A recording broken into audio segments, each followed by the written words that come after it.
Anderson & Anderson Insurance is eager to serve Hardington and the Northeast Nebraska area. With offices in Hardington, Laurel, and Allen, they are an independent, trusted choice insurance agency. If you're in the market for auto, home, business, farm, or crop insurance, give us a call at 1-888-POLICY-9. Anderson & Anderson Insurance, where your protection is our policy. When you need to borrow money, you need to see a friend at the Bank of Hardington. Our loan officers are local people. They listen to your needs and then tailor a loan to fit those needs with competitive rates and flexible terms. We've been your hometown bank since 1934. Where other banks have their branches, we have our roots. Member FDIC, Equal Housing Lender. Be Unique Salon in Chambers, Nebraska is a full-service salon with the best cuts, color, and perms in town.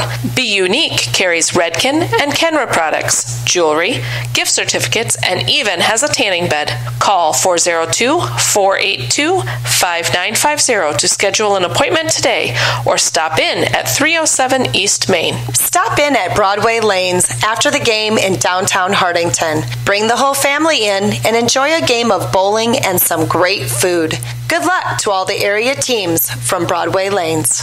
Cedar Catholic Junior Senior High School, a tradition of excellence. Each year, Cedar Catholic High School students are enrolled in over 70 college credit courses and earn more than 200 college credit hours. 100% of Cedar Catholic students traditionally enroll at a higher education institution after graduation. This public service announcement is courtesy of Hartelco. Cedar Security Bank is your hometown-friendly bank with locations in Fordyce, Wynot, and Hardington. We strive to meet all of your financial needs. After all, security is our middle name. And for all your insurance needs, contact Bonnie at Cedar Security Insurance for a free quote. Good luck to all local teams.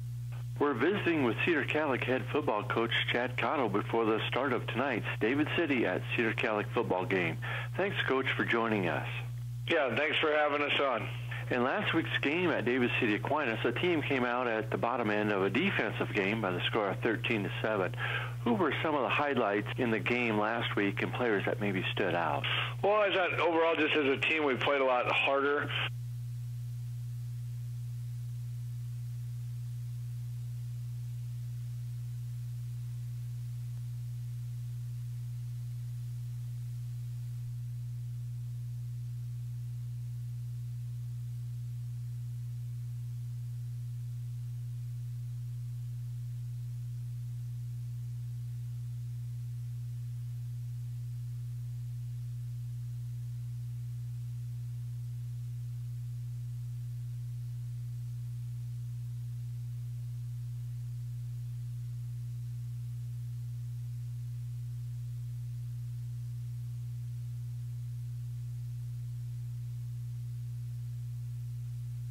In the Hardington Industrial Park, both undeveloped lots and developed lots with infrastructure including water, sewer, electrical, and 100 meg per second fiber optic internet is available. Call 402-254-6357 for more information. Plus, watch for information regarding the upcoming 45th anniversary celebration of the Economic Development Corporation on Friday, November 16th in conjunction with Candlelight Christmas. This message is courtesy of Hartelco. Kaiser Ag and Irrigation is your local Zematic dealer. Call us today for all your pivot servicing, parts, and purchasing at 402-254-9557. Christensen Well and Irrigation is your professional in the water well industry with over 40 years of experience and knowledge. Christensen Well is also a TL Irrigation Systems dealer and can service and repair all kinds of pivots. Call Christensen Well and Irrigation today at 402-254-6809. For over 30 years, Hardington Tree is your one-source tree service and tree health care provider, servicing Northeast Nebraska and beyond. We are committed to tree preservation, offering expert tree pruning services, comprehensive plant health care programs, and are specialists at hazardous tree removal utilizing the latest and best equipment. Contact us today for an estimate. The Dirt Man, Bob Hymas of Hardington, offers excavating, trenching, dozer, and skid loader work. As a licensed electrician, he can also help with all of your demolition and site prep when cleaning off any site. The Dirt Man of Hardington has rig, will dig. Good luck to all teams. Cedar Catholic Junior Senior High School, a tradition of excellence. Each year, Cedar Catholic High School students are enrolled in over 70 college credit courses and earn more than 200 college credit hours. 100% of Cedar Catholic students traditionally enroll at a higher education institution after graduation. This public service announcement is courtesy of Hartelco. Grossenberg Implement sells all of the right, new, and used equipment, parts, and can service all of your growing needs in 6 great locations: Hardington, Bloomfield, and Wayne, Nebraska, and Winter, Pierre, and Phillips, South Dakota. Stop down or call Floral Designs to let your favorite student or athlete know that you're thinking of them on game day with a delivery to school. Your local small-town florist provides the surrounding areas with custom design work, fresh flowers, balloons, candy, gifts, home decor, and more. Floral Designs, located on Broadway Avenue in Hardington. Surprise your loved ones with something special today. Call 402-254-3943. When it comes to all of your tax planning, tax preparation, bookkeeping, and payroll needs, Milbrecht Seiler Bookkeeping and Tax Service has been the place to go. They've been providing high-quality, professional tax and bookkeeping services to the surrounding area for over 30 years. In addition to these services, Milbrecht Seiler also offers an array of financial services. Stop in today at 106 West Main in Hardington to see what Milbrecht Seiler has to offer. Call Northeast Pipe and Panel, a local company for all your fencing needs. They make 4, 5, 6, and 7 bar by 20-foot continuous fence panels and 10-foot and 12-foot portable corral panels. The pipe and panels are all American-made right here in Hardington. Call Rob or Pam Howell at 402-254-9585 or 877-207-1048. Our shop is located in the Hardington Industrial Park.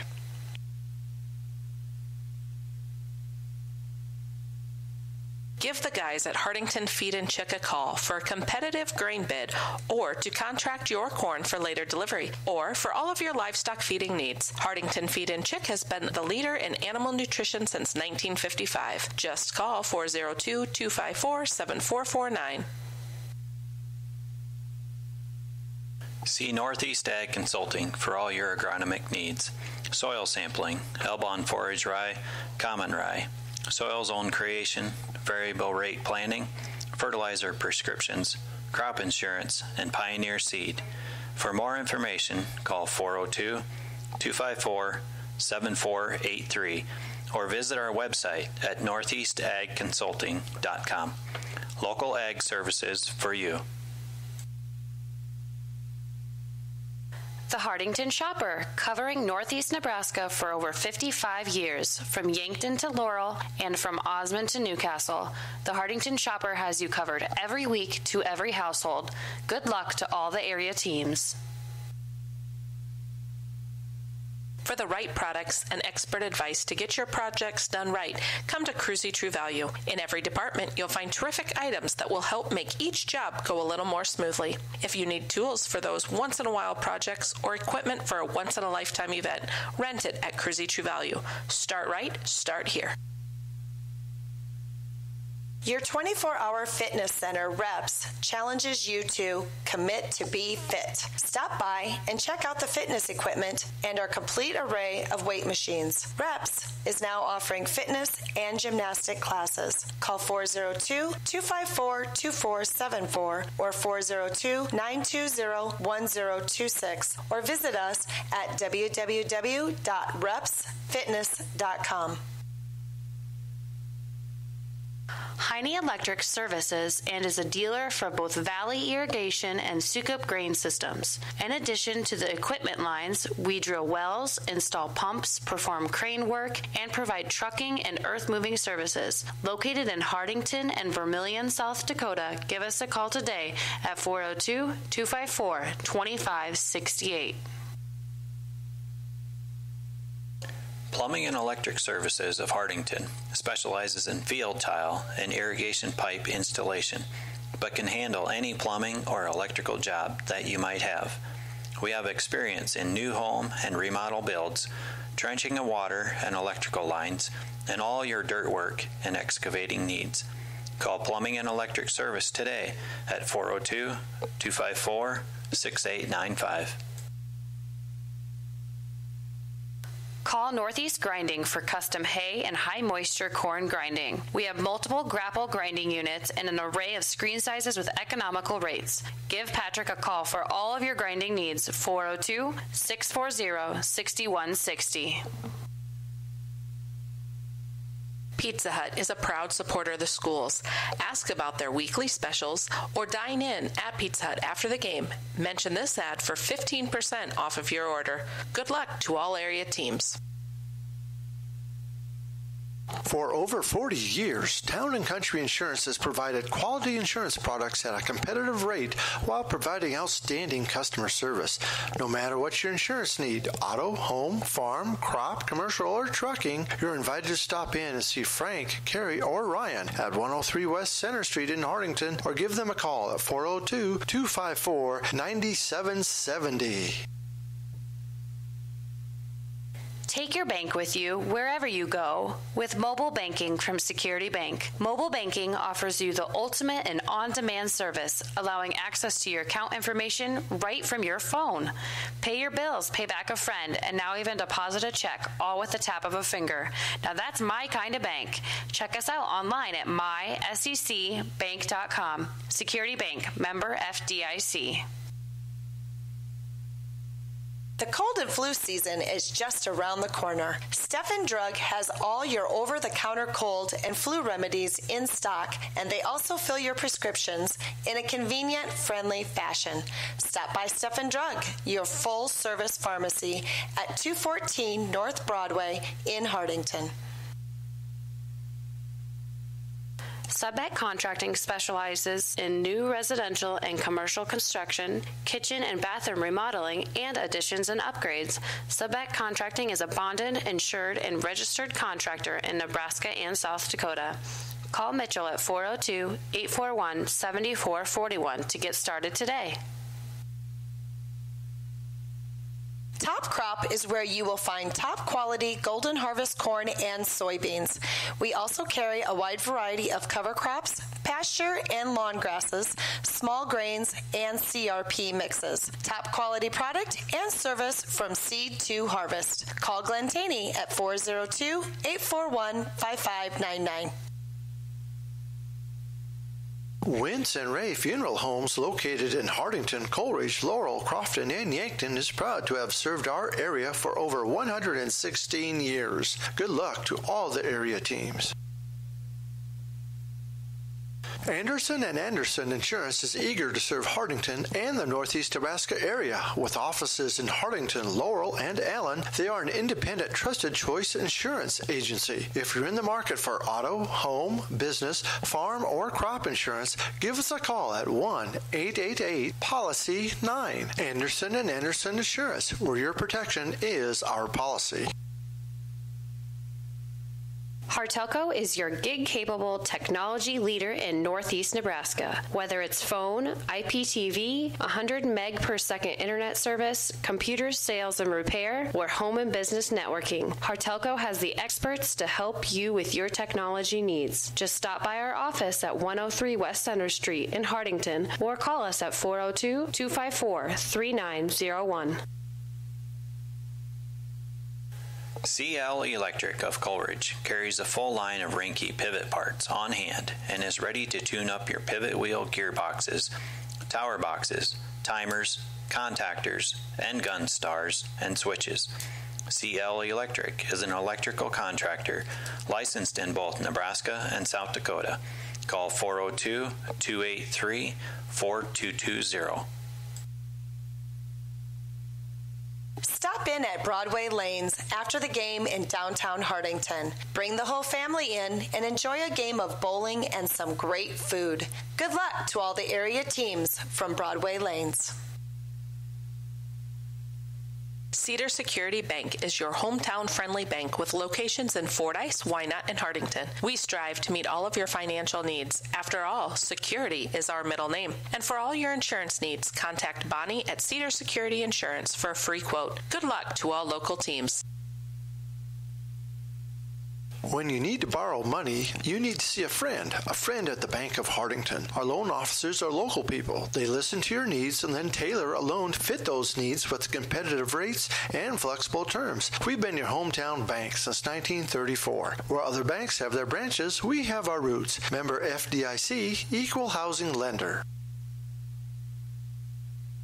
At Family First Dental, your family comes first. They are your source for complete dental care in Northeast Nebraska. Dr. Jay Bernecker and his team at the Hardington office is pleased to announce they offer digital impressions, which means no more goop, no gags, and no worries. They also offer Invisalign, a clear, removable alternative to metal braces. If you're wondering if Invisalign is right for you, call them for a free assessment. At Family First Dental, you can get the smile you've always wanted. Give them a call today to schedule your next appointment. 402-254-3969. Falkers Brothers Garage Incorporated is a full-service preventive maintenance and auto repair center located in Hardington.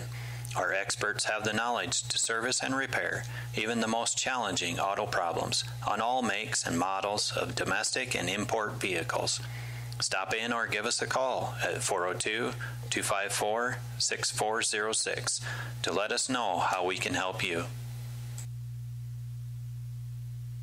Stop in at Faye's Furniture and Floor Covering for the best deals at any time of year for all your furniture needs, plus decorating, carpet, tile, and wood laminates. Stop by today for your free estimate at Faye's Furniture and Floor Covering on North Broadway in downtown Hardington, or call 402-254-6347. Call Don Miller Land Company today for any of your real estate needs. We specialize in the selling of land, business, residential, and rental homes. Call Don Miller Land at 402-254-6897. We don't just list, we sell. Contact Dave at Fellmeyer Electric for all your plumbing and electrical needs. 402-254-2434.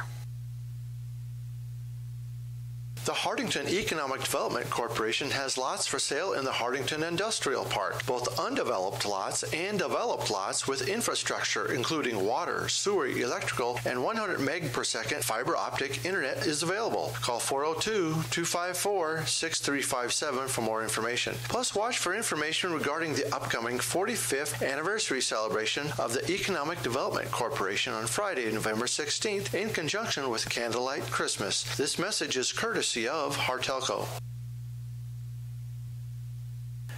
Kaiser Ag and Irrigation is your local Zematic dealer. Call us today for all your pivot servicing, parts, and purchasing at 402-254-9557. Christensen Well and Irrigation is your professional in the water well industry with over 40 years of experience and knowledge. Christensen Well is also a TL Irrigation Systems dealer and can service and repair all kinds of pivots. Call Christensen Well and Irrigation today at 402-254-6809. For over 30 years, Hardington Tree is your one-source tree service and tree health care provider, servicing Northeast Nebraska and beyond. We are committed to tree preservation, offering expert tree pruning services, comprehensive plant health care programs, and are specialists at hazardous tree removal utilizing the latest and best equipment. Contact us today for an estimate. The Dirt Man, Bob Hymas of Hardington, offers excavating, trenching, dozer, and skid loader work. As a licensed electrician, he can also help with all of your demolition and site prep when clean. On September 20th at approximately 2:20 p.m. Eastern Daylight Time, FEMA will conduct a test of the wireless emergency alert system on compatible cell phones for the first time in our nation's history. A test of the emergency alert system will also be broadcast on radio and television. FEMA is committed to building a prepared and resilient nation. Having a nationwide emergency alert system is a critical part of this goal.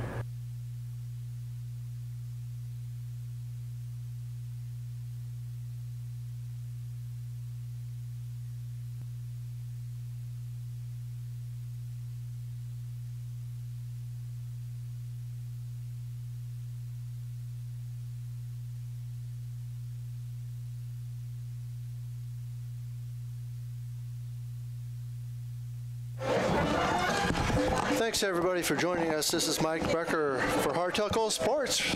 And tonight's game is between the David City Scouts and the Cedar Catholic Trojans. Homecoming, so 6:30 kickoff tonight. And we had a chance to talk with Cedar Catholic head coach Chad Cotto earlier, and he gave us his thoughts on tonight's game. We'll play that right now. Cleaning off any site, the Dirt Man of Hardington has. We're visiting with Cedar Catholic head football coach Chad Cotto before the start of tonight's David City at Cedar Catholic football game. Thanks, Coach, for joining us. Yeah, thanks for having us on. In last week's game at David City Aquinas, a team came out at the bottom end of a defensive game by the score of 13-7. Who were some of the highlights in the game last week and players that maybe stood out? Well, I thought overall, just as a team, we played a lot harder. We continue to improve ourselves, and hopefully we do the same this week. I thought Jacob Kaiser probably played his best game of the year and all around, and I thought Rex Becker played his best game of the year. And I can say that about a lot of different kids. Matthew Becker caught the ball pretty well for us.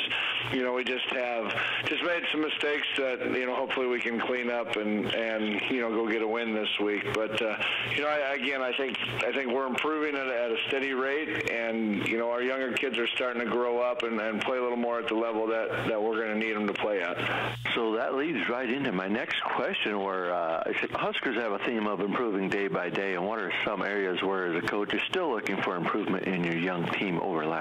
Well, I think we just need to be more consistent. Our kids show a lot of signs, but we aren't doing it, each play, and that's something that we've got to learn to do. And that's part of the process, and with the journey we're on right now, and incorporating consistency into what we're doing. But I think we're getting way better at that compared to where we were, weeks 1 and 2, and again, hopefully that's something that will show this in this game. And if we can play better than we did last week, I think we got a legitimate chance to win this game. So it's homecoming this week, which always seems to add a bit of enthusiasm to the players each year. And tonight the David City Scouts come to town to play your Trojans. Now the Scouts lost to Stanton by 2 points in their opening game, and since then they've posted 2 shutouts over their opponents by wide margins. So what do you expect to see from David City tonight on both the offensive and defensive sides of the ball? And what will be the biggest challenge that your Trojan squad will face? Well, I think the biggest challenge is their quarterback. He'll probably be the best athlete on the field. He makes a lot of plays with his feet and his arm, and really he's kind of the person that makes them go. So he can do a lot of special things. He's a kid that can score from anywhere on the field. Offensively for them, they'll run some old-style wishbone stuff, and they'll also run some spread stuff where they, try to spread you out and some players in space. So they'll give us some multiple looks in that way. Defensively, they'll run a 4 front. They'll play 2 linebackers. At times they roll up 2 safeties into the box. So they kind of change their look all the time. So those are things that we'll be looking for, and if there's any consistency in what they're doing with their defensive alignments. But they got some big, strong-looking kids, and some kids that really play hard and pin their ears back and go. So we're going to have to be up to a challenge up front. How has the team responded in practice this week after their close game last Friday? It's been good. We've had some of our better practices, and our kids continue to practice at a high level. And they keep improving themselves. Their attitudes have remained positive. And I know they're excited to just go out and hopefully get their first win of the year, and then you just go from there and see what can happen after that. So how's the team's conditioning holding up, and are there any players with injuries for tonight's game? I know you've got a key player back last week, but how's it look for tonight's contest? We should be pretty healthy. Ethan Becker had hand surgery a week ago, so he's done for the year. But other than that, at this point, we're pretty healthy, and that's something with our numbers we're going to need to be is, we can't afford to lose anybody, because with only 27 now, every body we have is important to us. So, conditioning-wise, we're finally in game shape, I would say, and I think that we're playing a little bit faster and starting to play at a pace that we need to play at in order for us to be successful. Well, thanks for joining us, Coach. Good luck to you and the Trojans tonight. All right. Well, thanks again for the coverage. Well, again, that's Chad Cotto, head football coach for the Cedar Calic Trojans, with his thoughts on tonight's game. We're visiting with Cedar Calic head football coach Chad Cotto before the start.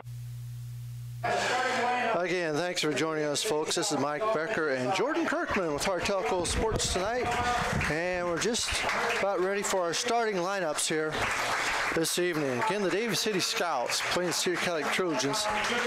Starting lineup for the David City Scouts are number 1, Luis Salazar, number 5, Dayton Denker, number 10, Josh Seibert, number 11, William Danielson, 22 is Justin White, 24 is Nick Ruth, 57 is Wayne Moore, 62 is James Escama, 65 is Trent Thewin, 67 is Kobe Hodkins, and number 75 is Jake Ingerson. Head coach is Courtney Couch. Assistant coaches are Trevor Crank, Joe Manley, Trey Fry, Travis Worm, and Tyler Brester. That is your David City Scouts.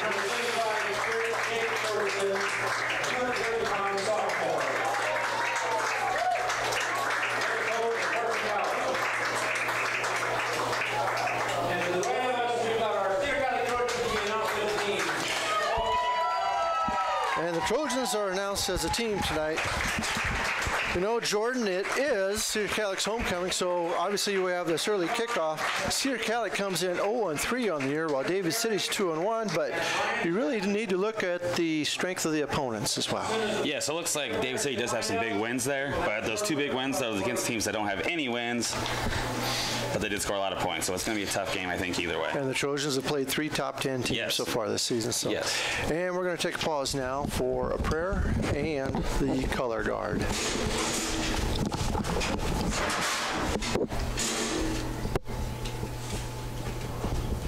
Good and gracious God, Father of all tenderness, you care for us like a good father or mother cares and loves their children. You have given us this evening of healthy competition where we can witness the hard work of all our kids, cheerleaders, dance team, band, and athletes. Let us at this moment remember those in our community who are watching from a distance who would like to be here but because of physical health cannot. We know they love us. Bless them tonight. We pray for our teams who will compete on the field. Allow them the grace to know that the talents they demonstrate are God-given. Let them play well and have no injuries tonight. Bless our fans, coaches, and officials. And we give you thanks for our kids, our schools, and all who support them. We ask this through Christ our Lord. Amen. Thank you, Father Gordy. We will now have the national anthem done by the Cedar Calic Band, and our colors will be presented tonight by the VFW 5283.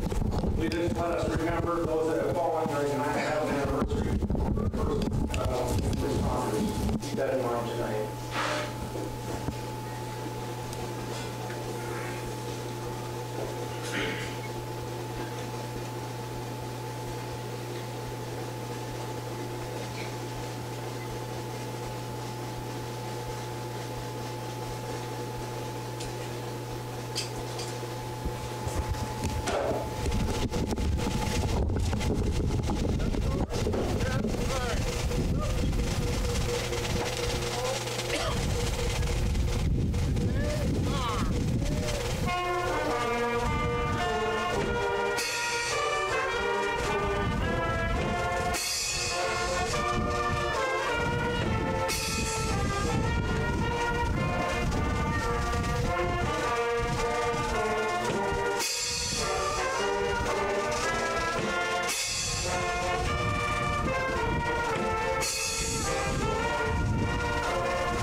Again, thanks for joining us. Tonight's featured sponsor of the game is the Bank of Hartington, a new feature for us this evening, and you'll get to see some ads for them run this evening. So we want to thank them for stepping up and sponsoring our contest tonight.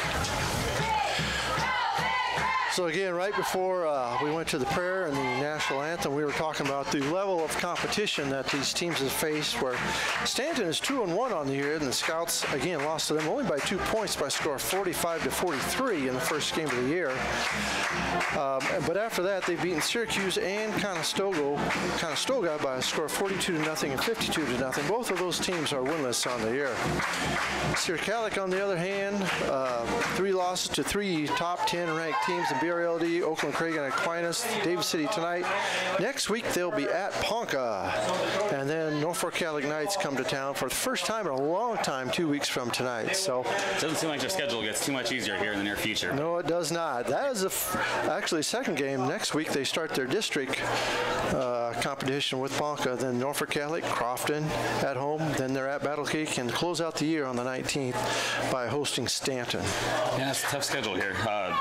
David City hasn't played a lot of top opponents, but they sure have put up a lot of points, so I'd be curious to see if the Cedar defense can slow them down here a little bit. Next week, they'll be hosting Shelby Rising City, 3-0 on the year coming into tonight. So, Cedar Catholic, I believe, may have deferred, or not. They're going to receive anyway. Scouts kicking south to north, right to left. Big wind coming in from the south and fielded by Becker on about the 10, the 15, the 20, and he's going to be brought down right close to the 24-yard line, where it will be 1st and 10 for the Trojans. All right, let's see if Trojans can capitalize off this homecoming momentum here and get an early touchdown. As you heard Cedar Catholic coach Chad Cotto in our pregame interview, he liked the way they played last week. They just came out on the short end of the stick there by a score of 13-7, so much improved over the previous 2 weeks. So he's hoping that his team keeps that improvement going tonight. So 1st and 10 for the Trojans from their own 24-yard line. And Taney on an option keeps it. He may have lost a yard. Bring up 2nd down. And the Scouts really had it defended pretty good that time, Jordan. They had that stretched out real nice with quarterback having nowhere to go. Even if he would have made that pitch, I think he would have still lost the yard and been pushed out of bounds. And that play did come to the short side of the field, so you wonder if they would have gone to the other side. Of course, they're looking for that one-on-one matchup, trying to break a hole on the short side. So do what Tom Osborne did all those years ago. Yep. Short side option. A little handoff to the fullback. Hazing. That's Eric Hazing on the carry. Gain of about 4. So after a loss on the first down, we're going to call it 3rd and 7 for the Trojans.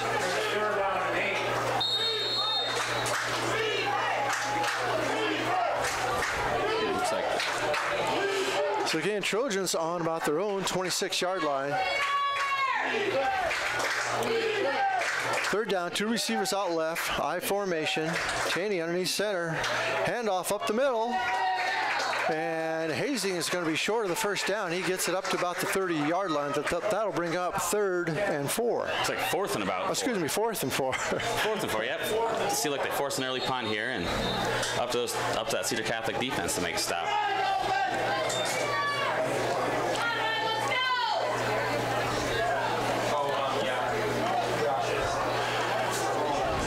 Back to punt. I believe that's Kaiser. And it is. And kick goes across the 50, and there it's going to die on about the 48-yard line of David City. Yeah, great starting field position for David City here. The Scouts have a pretty good opportunity to make a move. Curious to see if Cedar can improve on how their defense looked against Oakland, running that similar wings T style offense. And the Scouts again moving right to left, south to north, will have a strong breeze at their back. Now, as you heard in pregame, sometimes they'll run a spread offense, which it looks like they're in now, and sometimes they'll run a wishbone like the old Oklahoma from the 70s and early 80s.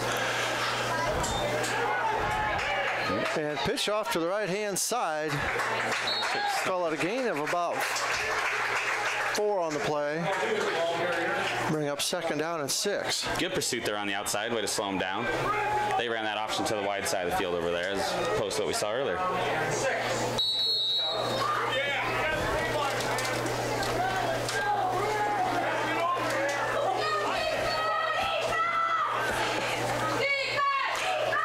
the Scouts in a wishbone formation. Quarterback underneath center. And nothing doing. In there is big number 50, Rex Becker. Put a stop to that. Oh, he stuffed that right out right away. He must have seen that play coming. I think they did some scouting this week here. Well, it's kind of ironic because the Scouts come up with a wishbone play, and of course defensive coach Mike Johnson is a huge fan of Oklahoma, so I'm sure he had a play in there, defensive play in there to stop that. Yeah, I think he might have been extra aware there. So shotgun formation, 2 receivers out to the left, 1 to the right for the Scouts. 3rd down and 6. And pass is made, and ball is knocked away. Nice defense there on the outside. I think that might have been by number 9, Miles Taney. Yeah, great defensive stop there. Good job by that defense getting the ball back for their offense here.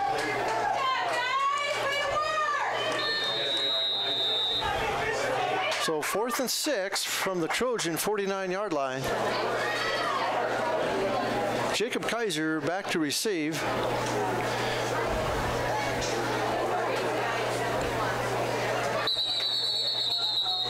And now a flag is on the field.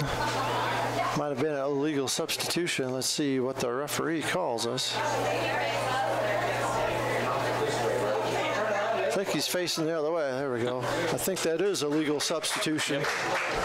So 5-yard penalty.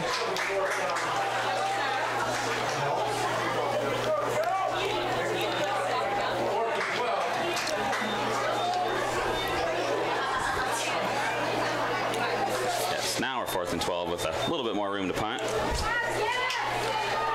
See if we can get a number of their punter. I'm having a hard time. It might be number 6. I'm not sure. The ball, number 15, the ball goes over his head, and he is able to get it off. And now they're saying that when he picked up the ball, his knee was down. Oh, wow. Before he went to punt the ball. That was number 15, Douglas Alvarado. Ball was snapped over his head, Jordan. Yeah, that's a big play there for the Trojan defense. That flipped the field by about 40 yards there. And he had to run back and pick it up. I did not catch that his knee was down, but evidently so. He was able to get the kick away, but the referee, of course, immediately blew the ball dead. And Trojans, well, they have not. Looks like we had a discussion here about what just happened. Chains haven't moved yet. Now the referee's going over to talk to the head coach over there. And they haven't marked the ball back around the 20-some yard line. I'm not sure what the call is. They going to punt this again? Looks like the punter's deep. I've not seen that before. The referee's saying that, I'm just guessing if they're saying they made a bad call and want to replay it. I don't know. I don't have an explanation, folks. I don't know that one either. Have to watch it again on your Hartelco DVR. This time the snap is good, and Alvarado gets it off. Kaiser fumbles the ball, and he gets down on it on about inside his own 10-yard line on about the 7. He had fielded it up around the 15. Again, that wind is really taking the kicks tonight. Yeah, that was a booming punt there, and right through his hands. That's a big field position flip, not for getting the punt where we thought on the Trojan side of the field, now all the way down to the 6-yard line, it looks like. That's about an 80-yard change. Yeah, 80-yard swing there. Let's see if Kaiser gets some touches this series. I don't think he touched the ball the last time they had it. So Trojans again, about on their own 7 or 8 yard line, I formation, handed it up the middle, fullback, off the left hand side, short gain on the play. Call a gain of about 4. I don't think you got any on that one. I'm having to look around the corners of the windows here in the press box.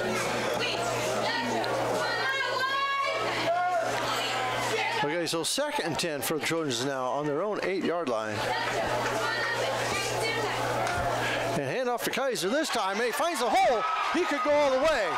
He's broken it. He's going the 50, the 40. No one's going to catch him.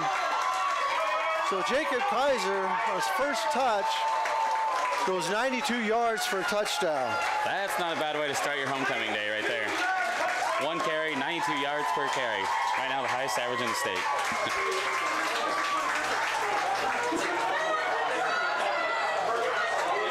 He just Went up right through the middle, broke through that linebacker, and the secondary was split on each side, and he had open green grass in front of him. Yes, he had made the one defender missed, and like you said, the rest was history. Touchdown.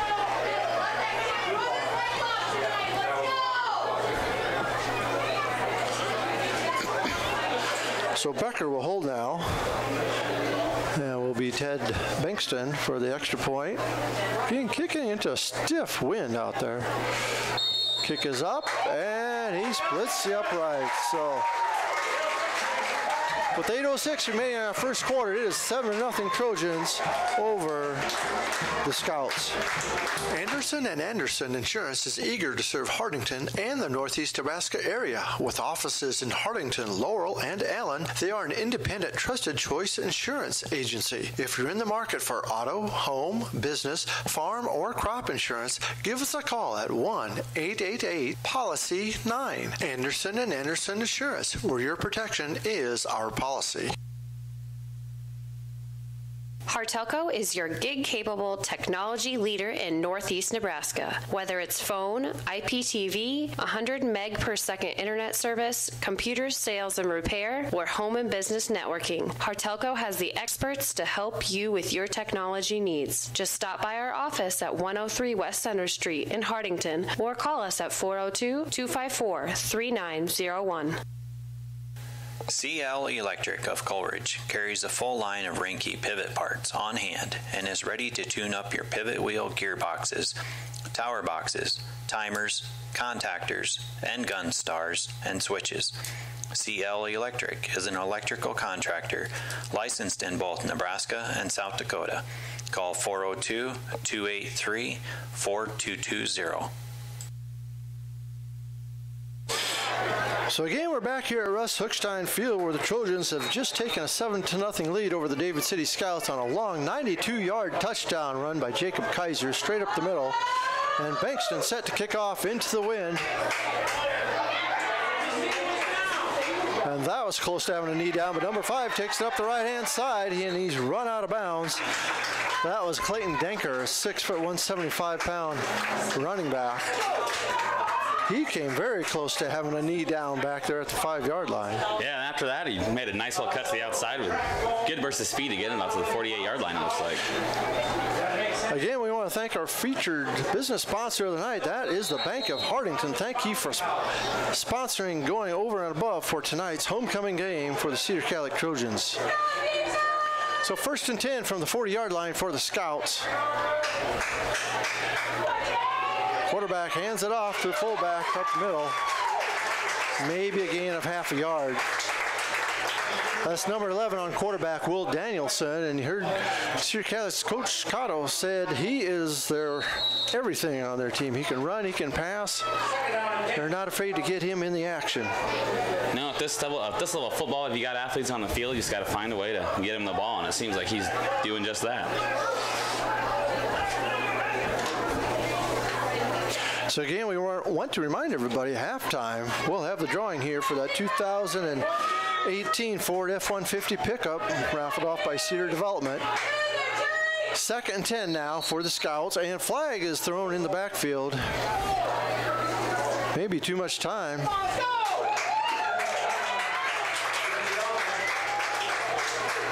And so they'll be backed up 5 yards.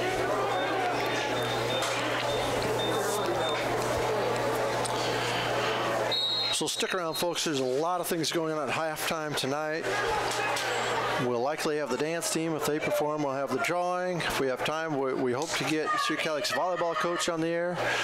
2nd and 15 now. Danielson back to pass. He's got a man open, and he overthrows him. Had the wind behind him and overthrew his receiver. That was an aggressive play call there on 2nd 15, and fortunate enough the ball was overthrown. And the Trojan thief at secondary is lucky that ball was overthrown because Salazar had a step or two. Yeah, looks like he had a couple steps defenders. I think his touchdown, if he had caught it, would have looked a lot like Kaiser's for Cedar in the last possession. So it brings up 3rd down and 15 from the 35-yard line. Scouts need to get right to the midfield stripe. Receivers left and right. Danielson back to pass again. throws it up and overthrown. Just out of reach again, and that's 2 aggressive shots on 2nd 15 and 3rd and 15. Now it brings up a punting situation. So it looks like they're not afraid to stretch the defense, so you wonder if they get that stretched out, if they're going to try some other type of option play. play. In the middle with that wishbone like we were talking about earlier. Well, I guess when they're scoring 52 points a game, it's you don't get that by not taking shots downfield, I guess. Exactly. Kaiser back about the 24-yard line to receive. Again, back to punt is Douglas Alvarado. He is a 5'9" senior, 235 pounds. Nice kick away. Ooh, good bounce. And Kaiser fields it inside the 10, the 15, 20, the 25, the 30, 35, and he steps out of bounds right there, right at about the 35-yard line. So the Trojans will take over, where it will be 1st and 10. Stop in at Broadway Lanes after the game in downtown Hardington. Bring the whole family in and enjoy a game of bowling and some great food. Good luck to all the area teams from Broadway Lanes. Cedar Security Bank is your hometown-friendly bank with locations in Fordyce, Wynot, and Hardington. We strive to meet all of your financial needs. After all, security is our middle name. And for all your insurance needs, contact Bonnie at Cedar Security Insurance for a free quote. Good luck to all local teams. When you need to borrow money, you need to see a friend at the Bank of Hardington. Our loan officers are local people. They listen to your needs and then tailor a loan to fit those needs with competitive rates and flexible terms. We've been your hometown bank since 1934. Where other banks have their branches, we have our roots. Member FDIC, Equal Housing Lender. And again, after the punt, the Trojans take over. They lead by a score of 7-0 with 6:44 remaining in our first quarter. They're at their own 35-yard line. Jordan, what have you seen on both sides of the ball so far tonight? So far, this early stage, I've seen some intensity out of that Cedar defense. I tell they're really getting after it. You can tell this homecoming game means a little bit more, so they're playing like it means a little more. They're firing off the ball and making some plays. Now, Trojans with their own wishbone offense, and Kaiser is a tailback, gets through their nice yardage, gain of about, I'd say, 8 on the play on first down, so bring up 2nd and 2. And if this is any indication, I think Kaiser might have another one of those big games like we've been accustomed to seeing. I think he just got the 100-yard mark in the first quarter. Trips out to the left, one receiver to the right. Lone setback is Kaiser next to Taney in the shotgun. Taney's quarterback keeper going up the middle, cuts out to the left, and if he can get around there, he's got some open field. He's going to be drugged down at about the 44-yard line. So nice move there by Taney. New little wrinkle there for the Trojans where they had Kaiser blocking for them. Yeah, I think that's a great play call. The defense has got to be so aware of Kaiser at all times. It should leave some open running room for the quarterback Taney to make some plays.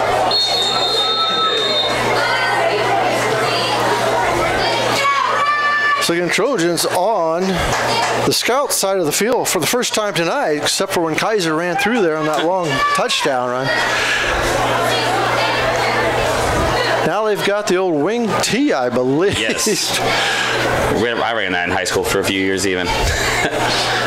And handoff up the middle is Hazing, and he's met the line of scrimmage, plows forward, gets a gain of 1 on the play. That's just tough running right there. That is. That's just hard work. And let's see what they if they go back to Kaiser here and see if they can get another big gainer. He's been tough to tackle so far.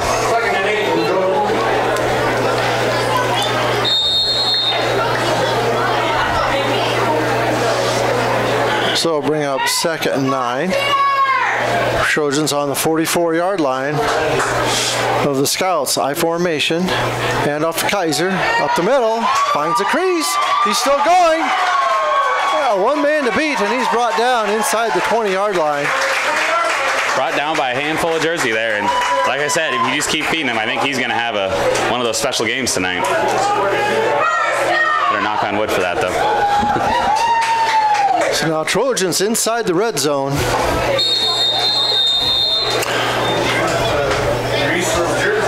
Just inside the 20-yard line. Nose, so the ball might even be right on the chalk. So I formation, twins out to the left. And hand off to Kaiser up the middle, and he's met hard. He still gains about 2 or 3 on the play. Yeah, it looked like they were ready for him that time there. Give him a gain of 2. Number 11, tackle, Daniel.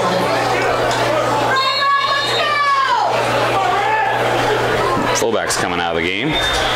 So again, we want to thank the Bank of Hardington for being our featured sponsor of the night. Trips out to the left, and Taney with the pitch to Kaiser going around the right-hand side. Kaiser does a spin move, but brought down right there. And it seems like David City has good speed to get to that outside and really stringing out that option play. So it's going to bring up 3rd down, and we'll say a long 7. Let's make it 3rd down and 8 from about the 18-yard line. And with this wind, it is definitely 4-down territory. You know, if you're going the opposite direction, you could put it in the hands of your kicker, Bankston. But going into this wind, likely not so much. So Twins out to the left, receiver out to the right. Hand off to Kaiser going up the middle. And Kaiser gain of about 5 on the play, but it's going to be short of the 1st down. Big 4th down here. Do you think they're going to stick to what works and go right back to Kaiser up the middle, or? Well, that time you looked as though the Scouts defense, they were ready and waiting for that. They had a linebacker just eagle-eyeing him the whole time. So it's going to be 4th and a long 3. Trojans have to get just inside the 10.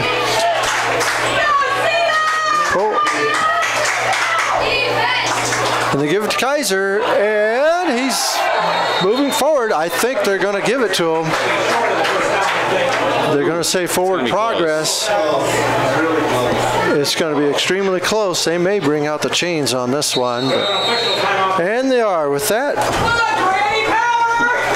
we'll take a break as well. At Family First Dental, your family comes first. They are your source for complete dental care in Northeast Nebraska. Dr. Jay Bernecker and his team at the Hardington office is pleased to announce they offer digital impressions, which means no more goop, no gags, and no worries. They also offer Invisalign, a clear, removable alternative to metal braces. If you're wondering if Invisalign is right for you, call them for a free assessment. At Family First Dental, you can get the smile you've always wanted. Give them a call today to schedule your next appointment. 402. So after the measurement, Trojans just eke out a 1st down. Good camera work there by Bill McGregor tonight. And again, Trojans, one receiver out each side, I formation now, 1st and goal. And the handoff to Hazing up the middle. He's got a little gap, still churning. Looks like he might be down to the 5-yard line. I think they're waiting for Kaiser again on that play there. It looks like Hazing had a nice open hole right in the middle.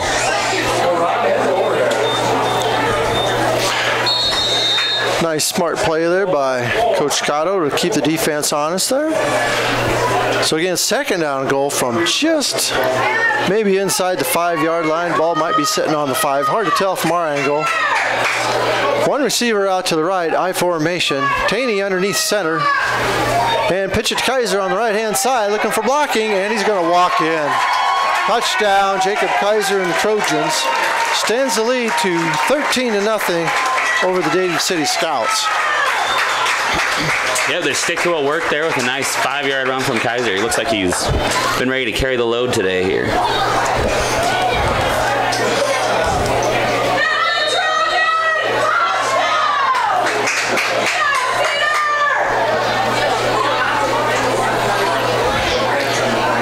So again, Becker's going to be the holder. Bankston will attempt the extra point. Again, still going into the wind. There's 2 minutes remaining in our 1st quarter. Snap is down, kick is up, and it's good. So with 2 minutes remaining, it is 14-0 Trojans over the Scouts here from Russ Hookstein Field in Hardington. Walker's Brothers Garage Incorporated is a full-service preventive maintenance and auto repair center located in Hardington. Our experts have the knowledge to service and repair even the most challenging auto problems on all makes and models of domestic and import vehicles. Stop in or give us a call at 402-254-6406 to let us know how we can help you.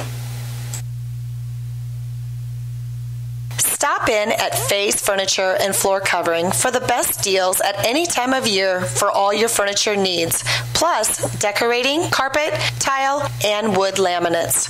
Stop by today for your free estimate at Faye's Furniture and Floor Covering on North Broadway in downtown Hardington, or call 402-254-6347.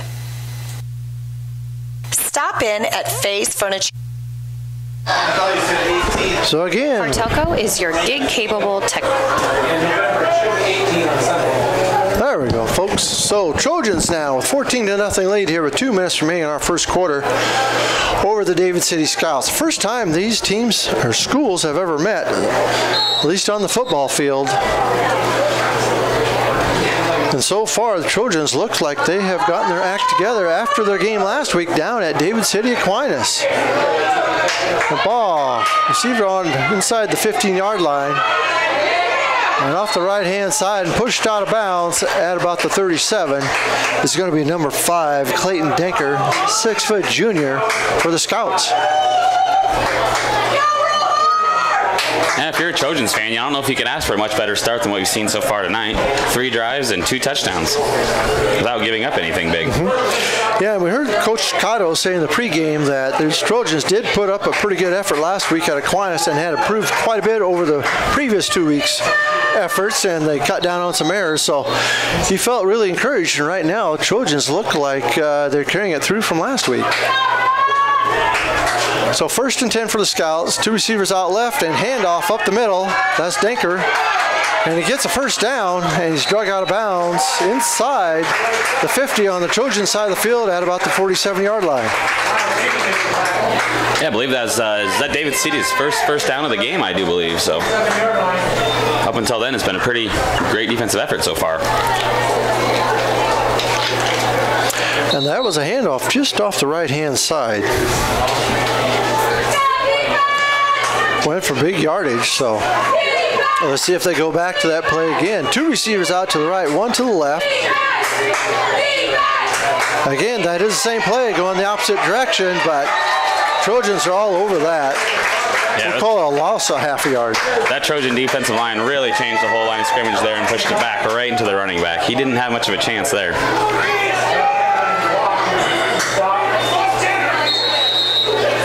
Defensive coach Mike Johnson is calling out signals. So 2nd, and we'll call it long 10 and a half for the Scouts. 2 receivers out right, 1 left. 1 setback and flag on the play. They're going to call a dead ball. And 5-yard penalty on the Scouts. It seems like every time they get something going, there's a penalty that always knocks them back here. So again, don't forget, folks, someone will win a 2018 Ford F-150 pickup at halftime with a sticker price of $66,590. Stay tuned. If you're in the drawing, we will have it right here.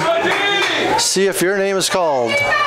2 receivers out right, 1 left. Lone setback next to the quarterback, Danielson. Ball is snapped and fumbled, and Trojans have it. Another big play by that Trojans defense. We'll have to see who got on the ball. I am not sure if we can even tell. Oh, looks like... Is that Easton Becker? I'm not sure who got that ball. I think they said Ethan Becker was going to be out tonight with broken bone, but his brother Matthew. Easton Becker. Oh, Easton. That could be. That could be.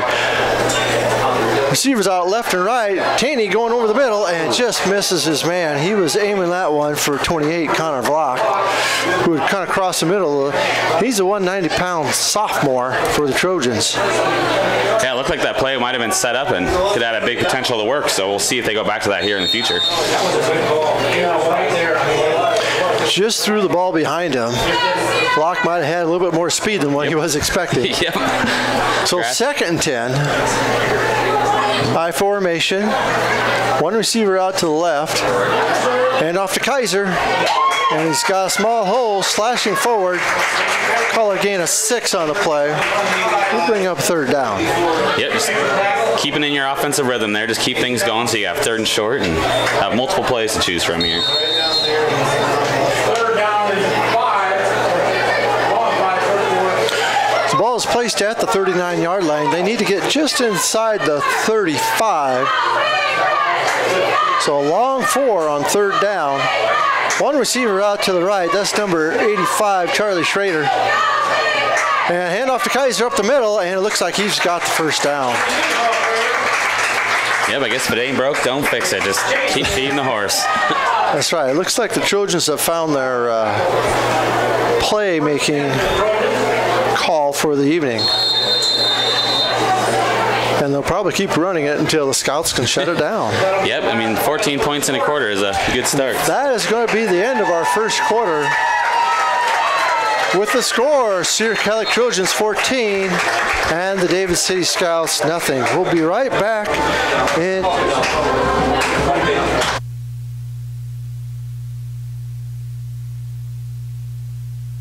Call Don Miller Land Company today for any of your real estate needs. We specialize in the selling of land, business, residential, and rental homes. Call Don Miller Land at 402-254-6897. We don't just list, we sell. Contact Dave at Fellmeyer Electric for all your plumbing and electrical needs. 402-254-2434. Kaiser Ag and Irrigation is your local Zematic dealer. Call us today for all your pivot servicing, parts, and purchasing at 402-254-9557. The Hardington Economic Development Corporation has lots for sale in the Hardington Industrial Park. Both undeveloped lots and developed lots with infrastructure including water, sewer, electrical, and 100 meg per second fiber optic internet is available. Call 402-254-6357 for more information. Plus, watch for information regarding the upcoming 45th anniversary celebration of the Economic Development Corporation on Friday, November 16th in conjunction with Candlelight Christmas. This message is courtesy of Hartelco.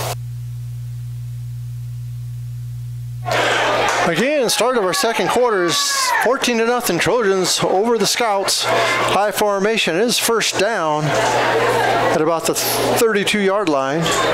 Quarterback keeper is Taney, and he is stood up by the defensive end, number 10, Josh Seibert. An interesting play call there on first down, but got a couple yards out of it. I wasn't sure if Taney was supposed to follow Kaiser through the hole or not and then decided to pull it out, but their defensive end had stayed there and played his position. They're going to call it gain of half a yard the way it looks. So one receiver out to the right, I formation, Taney underneath center. Handoff up the middle, Hazing, he's got a hole. Oh, and brought down. And the hole was closed up quickly that time. Yeah, the defense of David City looks like it's got some good speed to it. So, yeah, they're closing down those holes pretty quick. We'll bring up third down, and we'll call it 5 for the Trojans on the 27-yard line. I formation, receiver out to the left. It's Noah Arns. And hand off to Kaiser, and he is hit, and he gets all the way down to the 20-yard line. Seems like it takes more than one person to get him down. Yeah, he's running really tough tonight, and if there's not a host of scouts there, I think he's going to break those tackles and keep running. So Trojans, first down again. Again, they lead 14-0. We're just into our second quarter with 10:45 remaining. Trojans with the wind at their back now. Wing T formation, and handed off number 27 going around the right-hand side. That's Nathan Potts, gets his first carry of the night. A nice gain on the play. We'll call it a gain of 6 on the play. Make it 5. That's the first time we've seen that sweep action on the handoff yet tonight. I imagine we'll see that quite a bit more.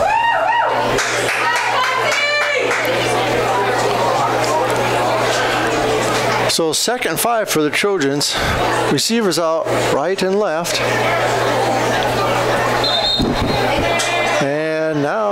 flag is going to be called. Probably a legal procedure. And it is. So Trojans will be backed up 5 yards. So second and 10. Yeah, I think that is the Trojans' first penalty of the night, so not a bad start in the discipline front. And I bet they go back to that Kaiser well to get those 5 yards back.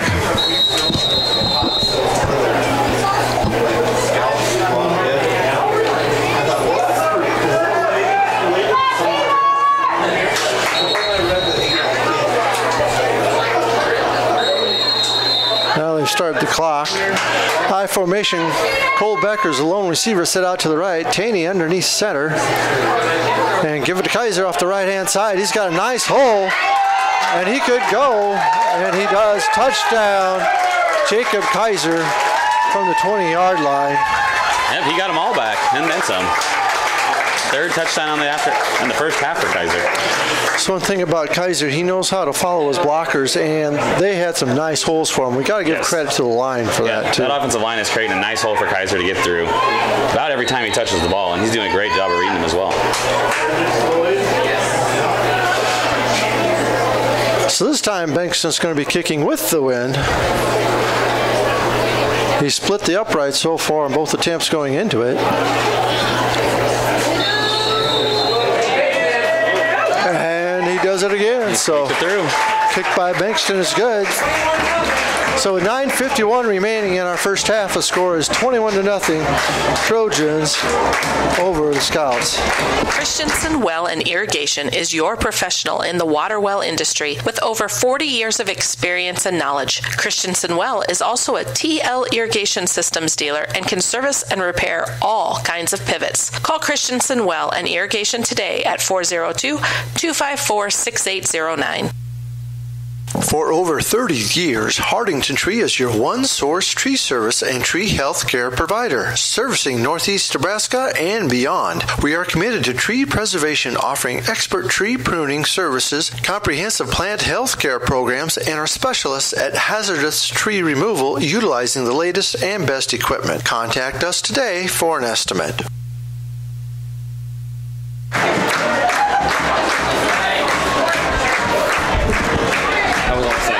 And we're back here with a 21-0 lead for the Trojans. Again, 9:51 remaining in our first half. Trojans have gotten on a roll. I believe they've scored now 3 straight series. 3 straight drives, three straight rushing touchdowns. That's just how Coach drew it up. And Bankston now is going to be kicking off into the wind.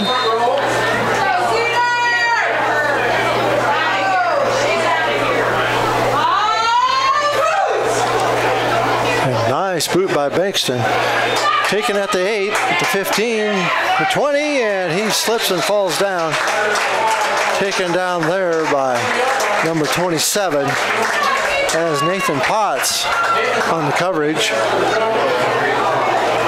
Yeah, if you're a David City fan, you probably thinking they should start moving the ball here because it's starting to get a little hairy for them on offense. 1 first down in the first quarter is not where you want to be. Especially when they've won the last 2 games by scores of 42-0 and 52-0. Yes, this must come to a little bit of a shock for him here.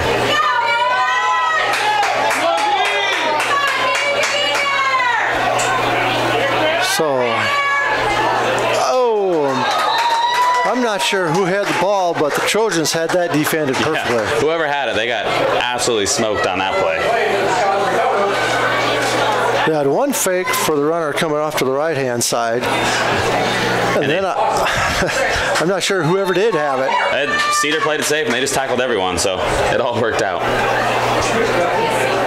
So it's going to be a loss of 5 on the play. It'll be 2nd and 15 from the 15-yard line. Back to pass, as Daniel said. Airs it out over the middle, and nice catch there for first down is 15, Douglas Alvarado, the 5'9", 235-pound fullback and punter. Yeah, that was a big catch in the middle of the field to move those chains. So Alvarado was able to get down there pretty quick. He moved fast for a guy weighing 235. Yeah, and there you can see what Coach was talking about in the pregame about that quarterback. He's got some arm strength, and looks like he made a great decision there. Now wishbone formation for the Scouts. Give it to the second man through. And I'm going to call it a short gain on the play. Gain of 1. It'll be second and 9. Again, we want to thank our featured business sponsor of the evening, and that is the Bank of Hardington, doing a great job stepping up. And we will have the drawing of the pickup at halftime. Lots of stuff for you. Shotgun formation, 2 receivers out left, 1 right. Backs on both sides of the quarterback, and they hand it off, number 22. Another short gain. That is Justin White, 5'10", senior for the Scouts. Yeah, those Trojan defensive line is really occupying those blocks and letting those linebackers make some tackles there. So they're really opening up their defense to have some success. We're going to call it 3rd and 7 for the Scouts from their own 38-yard line, or 37. Wishbone formation. Everybody's up on the line. Give it to the fullback, or, quarterback keeper. Now with that wishbone formation, it's kind of hard to decide who has the ball. But maybe with Coach's Oklahoma fan experience, he kind of knows all those plays. So it seems like the Trojans have done a pretty good job of sniffing them out. Yep. And that's why Oklahoma ran it all those years. Yes. So back in punting formation, we'll go Alvarado. Back to receive for the Trojans is Jacob Kaiser on his own 30-yard line. And fake punt, pass out over the side, and nice completion and nice fake play there. Ball is all the way down inside the Trojan 40-yard line. That was not a pretty pass, but it got there and it got the job done. Number 2, Hunter Burns, a 5'10", junior, on the reception. And that is a spark that the Scouts may have needed here to keep this game close. Yeah, I agree. I think that's going to be a big momentum play for them here. Let's see if that Trojan defense can settle down and get 3 more stops.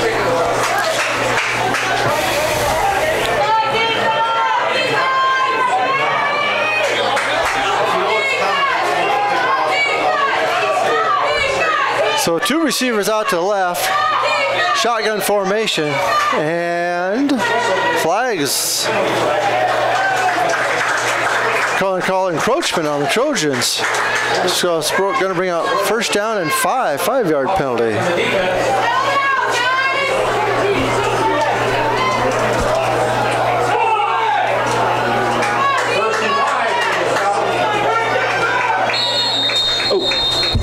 Yeah, we got 1st and 5 here. It seems like David City's coming out in that spread offense here with 2 tailbacks in the backfield.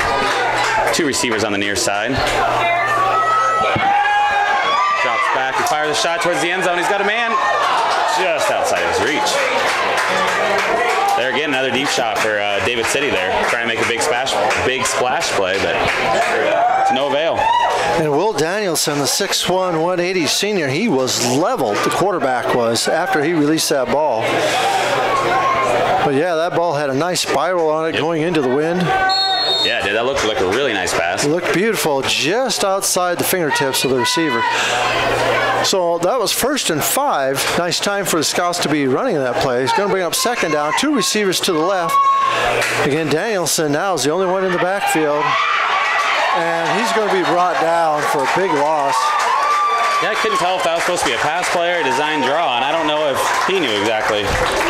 So he had some second thoughts. That is 42, Easton Becker, the freshman, 185 pounds, came in there from his linebacker spot and brought him down. Yeah, that's got to feel good as a freshman to get a sack here in a big game. So it was 2nd and 5, but now we'll bring up 3rd down and a long 10 yards from the Trojan 40-yard line.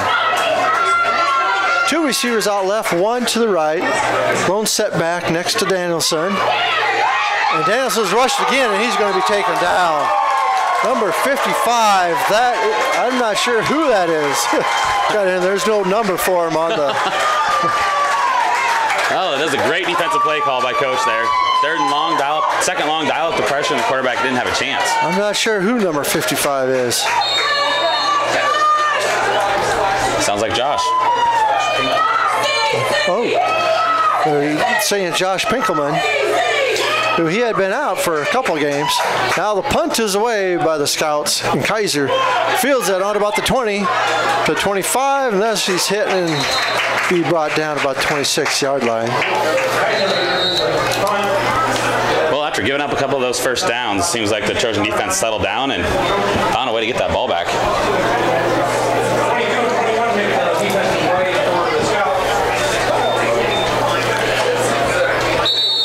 And timeout on the field, and we'll be back with you after a... Hi, I'm Brett Wiedenfeld, Chief Financial Officer and Ag Lender at the Bank of Hartington, and I'm also a Northeast Nebraska pork producer. At the Bank of Hartington, we have the tools and knowledge to help your operation grow. We understand the challenges facing our producers and are eager to assist with all the financial needs of your farm. We understand the challenges because our lenders have true ag experience.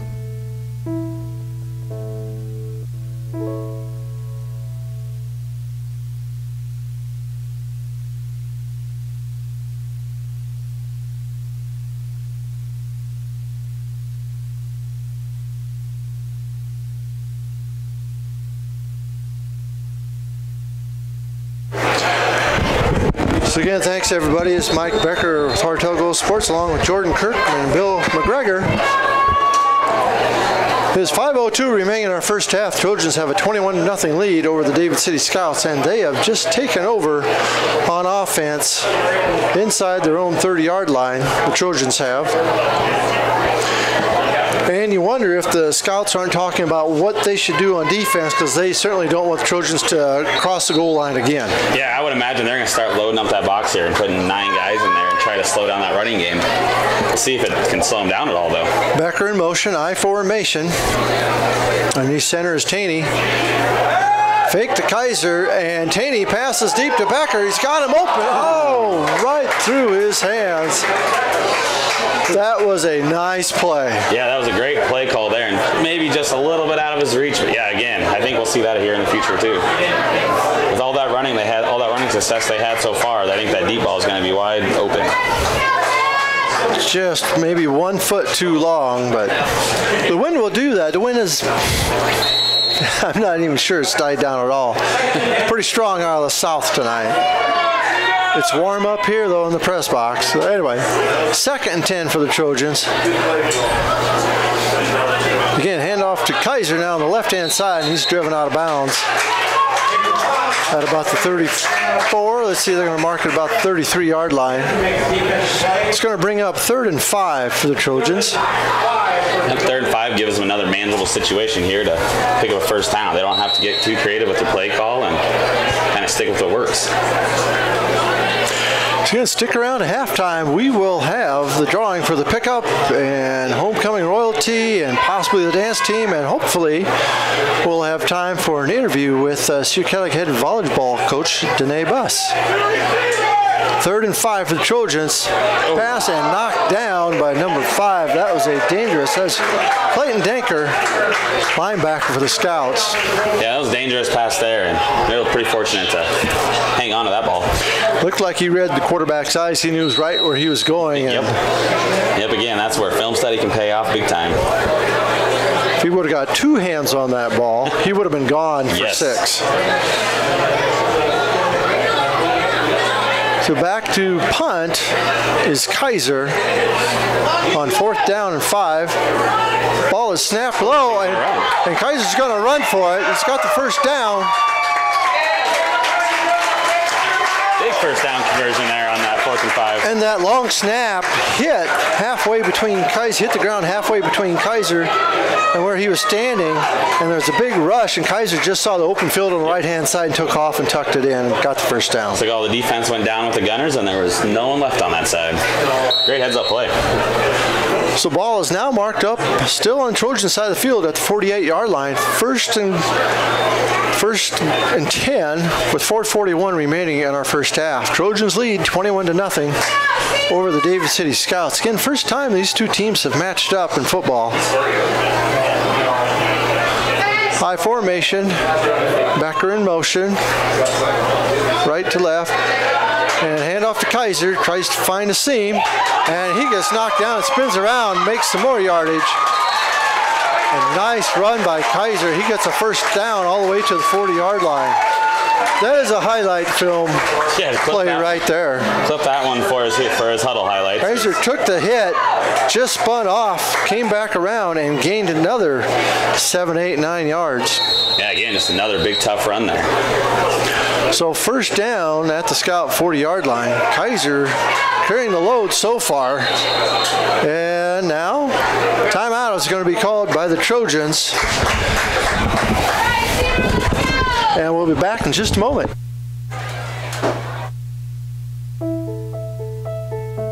Hi, I'm Cameron Schroeder, egg lender at the Bank of Hartington Bloomfield Loan Production Office.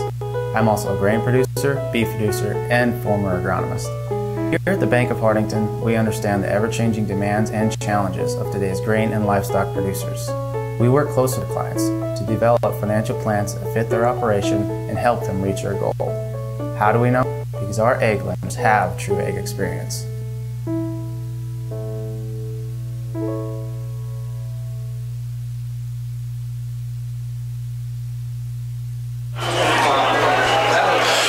So again, thanks for joining us. Again, that message is from the Bank of Hartington, our featured sponsor of the night. Thank you for bringing us this homecoming game tonight. Again, at halftime, we're going to have the drawing for the 2018 Ford F-150 pickup and lots of other things going on. So stay tuned. As it is 1st and 10 for the Trojans on the Scout 40-yard line. Pass to Becker. And he is brought down after a gain of about 7. Yeah, it's the first time we've seen a real quick pass today, and it looks like that's going to be there as well with them jamming up that middle to stop the run. And Matthew Becker, a tall target there. Yeah, it seems like he's had great hands the last few games that I've watched. We'll call it 2nd and 2. Handoff to Kaiser, gets a first down. Gain of 5 on the play inside the 30. Looks like they're going to run him inside, run him outside, run him everywhere. Just keep that train going.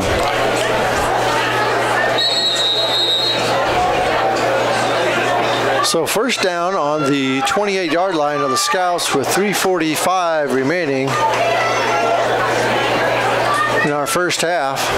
Wing T formation. One receiver out to the right. And motion is going to be called. Yeah, so 5-yard penalty. When you run this offense with all those motions, you're going to get those every once in a while, but luckily they've been limiting them today.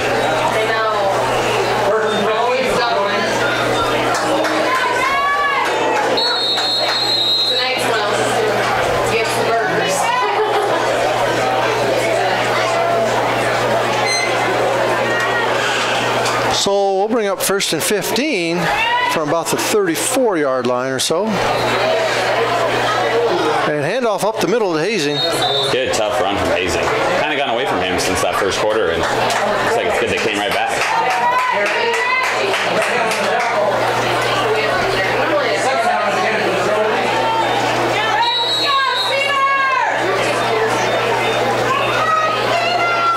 So gain of 5 on the play.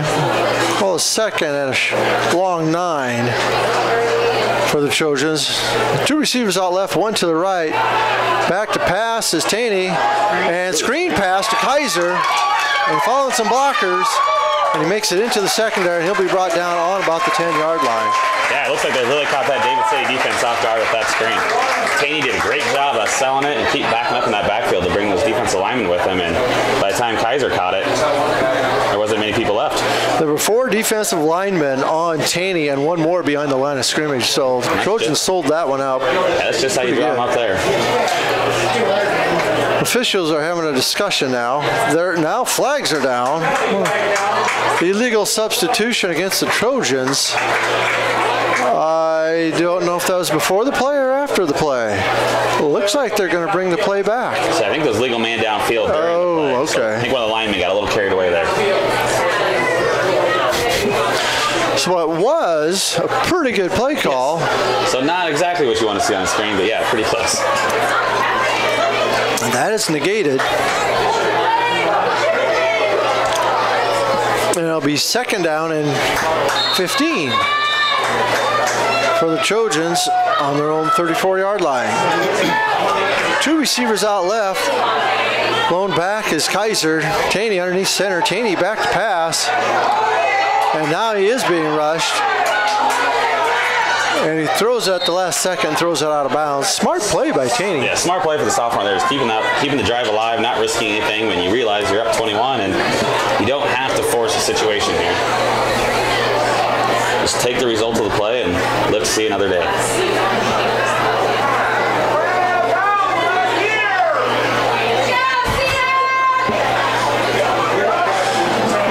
So, 3rd and 15. Trojans lead 21-0 over the Scouts.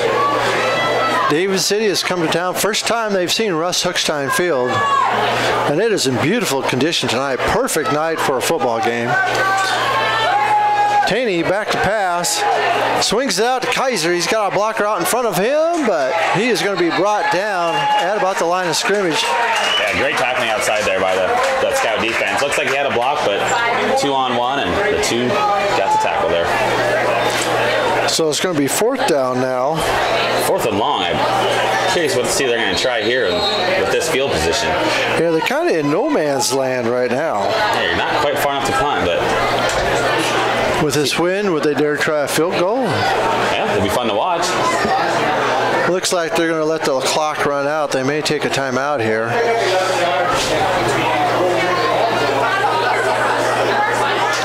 And they may even let the clock run out and just take that penalty and back up a little further and punt from there. Nope. Timeout.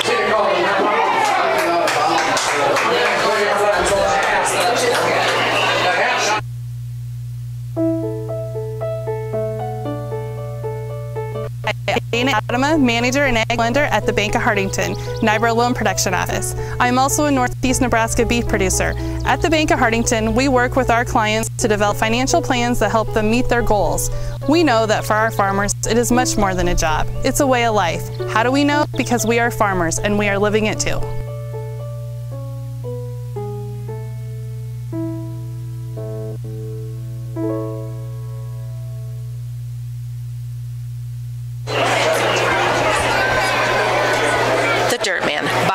Of Hartington offers excavating, trenching, dozer, and skid loader work. As a licensed electrician, he can also help with all of your demolition and site prep when cleaning off any site. The Dirt Man of Hartington has rig, will dig. Good luck to all teams. So coming out of that timeout, there's 91 seconds remaining in our first half. Trojans lead 21-0. And it is 4th down, 4th and 14 or 15, and it looks like Trojans are going to go for it here. 3 receivers out. Kaiser back for protection and pass to Becker, and it is caught for 1st down inside the 15-yard line. Yeah, that was a nice strike delivered by Taney there to get that 1st down. Great catch by the senior there, sitting down and finding that hole and getting it. Looks like Matthew Becker may have bobbled it for a split second, but then he corralled it in. Was not going to let it drop. Yes, big play by the big play there. Big play to get this 1st down and see if they can get some more points to increase that lead before halftime. Excuse me, that ball was inside the 10-yard line, so it's 1st and goal from about the 8. Trojans, 3 receivers out to the right, 1 to the left. Kaiser the lone setback, and again pass to Becker, and they're going to mark forward progress at about the 3-yard line. That's a play call you're starting to see more in college too, where they just get those one-on-one battles and trying to see if you can make a guy miss and get in the end zone. You bet. A quick slant on the outside. Now timeout is going to be called by the Trojans again, and so we'll take a timeout here as well. Cedar Catholic Junior Senior High School. Hi, I'm Cindy Brund, manager and ag lender at the Bank of Hartington Bloomfield Loan Production Office. I'm also a Northeast Nebraska beef producer. At the Bank of Hartington, we strive to build relationships based on trust and service that last generations.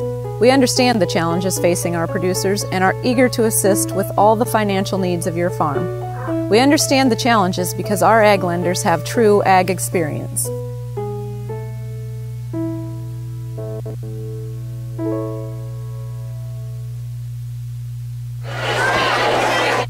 Tradition of excellence. Each year, Cedar Catholic High School students are enrolled in over 70 college credit courses and earn more than 200 college credit hours. 100% of Cedar Catholic students traditionally enroll at a higher education institution after graduation. This public service announcement is courtesy of Hartelco. Grossenberg Implement sells all of the right new and used equipment, parts, and can service all of your growing needs. We'll get right back with Grossenberg Implement after this play from inside the 5-yard line. Kaiser brings it down to inside the 2. So it's 3rd and goal with 42 seconds remaining. No timeouts left for the Trojans here either, so they got to move. Quarterback sneaker by Taney, and he's in there for the touchdown. Yeah, it was a great drive there by the Trojans to get that last touchdown right before half.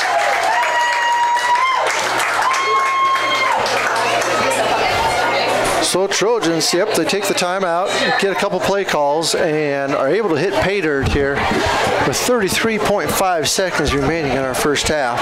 Extend their lead to 27-0. Bankston's going to try and make it 28-0 here.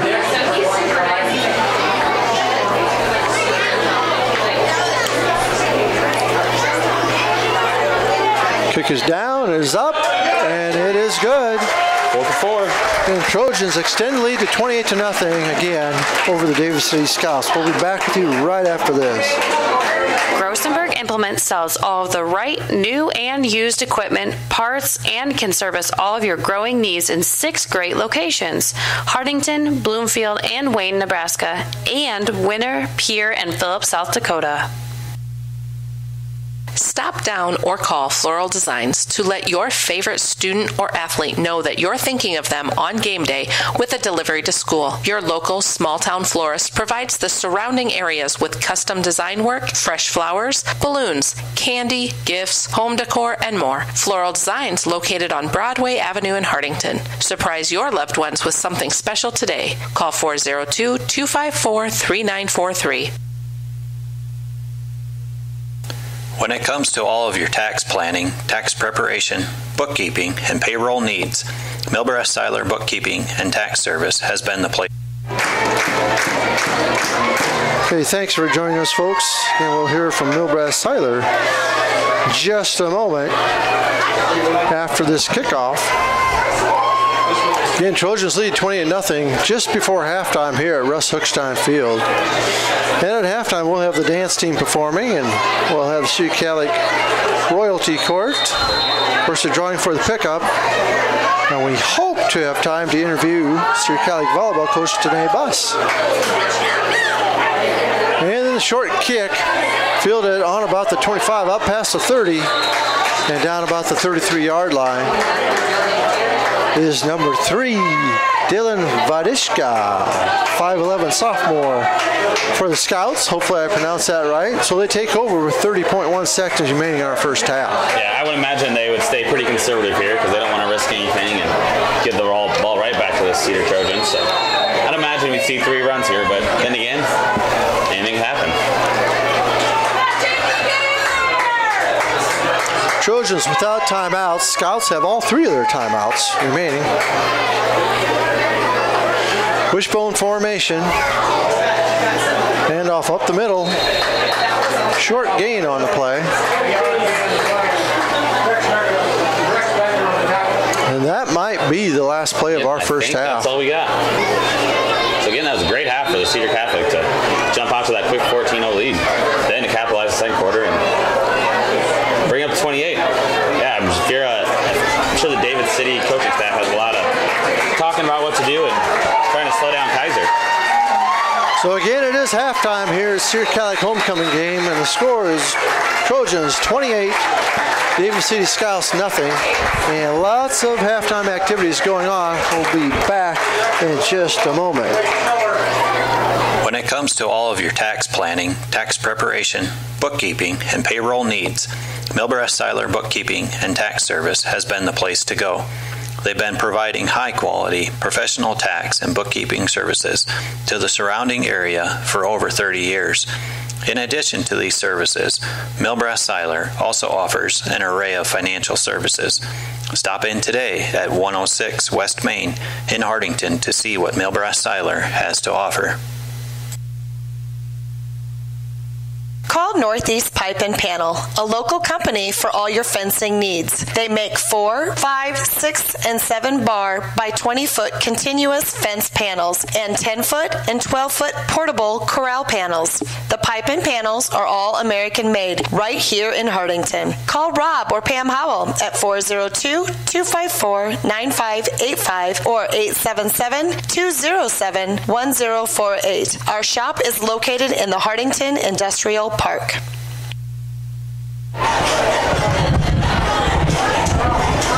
Give the guys at Hartington Feed and Chick a call for a competitive grain bid, or to contract your corn for later delivery, or for all of your livestock feeding needs. Hartington Feed and Chick has been the leader in animal nutrition since 1955. Just call 402-254-7449. See Northeast Ag Consultant for all your agronomic needs. Soil sampling, Melbourne forage ride, common ride, soil zone creation, variable rate planning, fertilizer prescriptions, crop insurance, and Pioneer Seed. For more information, call 402-254-7483 or visit our website at northeastagconsulting.com. Local ag services for you. The Hartington Shopper, covering Northeast Nebraska for over 55 years, from Yankton to Laurel and from Osmond to Newcastle. The Hartington Shopper has you covered every week to every household. Good luck to all the area teams. For the right products and expert advice to get your projects done right, come to Cruzy True Value. In every department, you'll find terrific items that will help make each job go a little more smoothly. If you need tools for those once-in-a-while projects or equipment for a once-in-a-lifetime event, rent it at Cruzy True Value. Start right, start here. Your 24-hour fitness center, Reps, challenges you to commit to be fit. Stop by and check out the fitness equipment and our complete array of weight machines. Reps is now offering fitness and gymnastic classes. Call 402-254-2474 or 402-920-1026. Visit us at www.repsfitness.com. Heine Electric services and is a dealer for both Valley Irrigation and Sukup Grain Systems. In addition to the equipment lines, we drill wells, install pumps, perform crane work, and provide trucking and earth-moving services. Located in Hartington and Vermilion, South Dakota, give us a call today at 402-254-2568. Plumbing and Electric Services of Hartington specializes in field tile and irrigation pipe installation, but can handle any plumbing or electrical job that you might have. We have experience in new home and remodel builds, trenching of water and electrical lines, and all your dirt work and excavating needs. Call Plumbing and Electric Service today at 402-254-6895.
son of Brad and Wendy Kluge.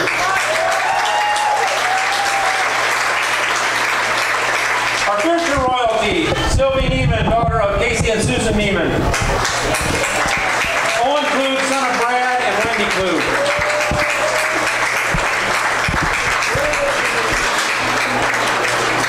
Our master and mistress of ceremonies will be Lauren Wentz, daughter of Jerry and Christy Wentz, and Levi Heckenleibel, son of Todd and Lori Heckenleibel.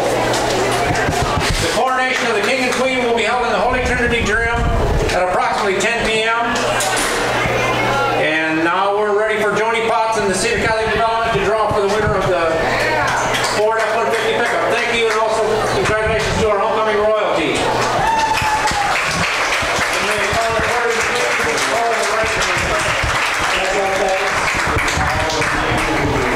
Tickets. We'd like to first of all have all the ticket sales people come on down and stand behind us. All the ticket sales people, come on down.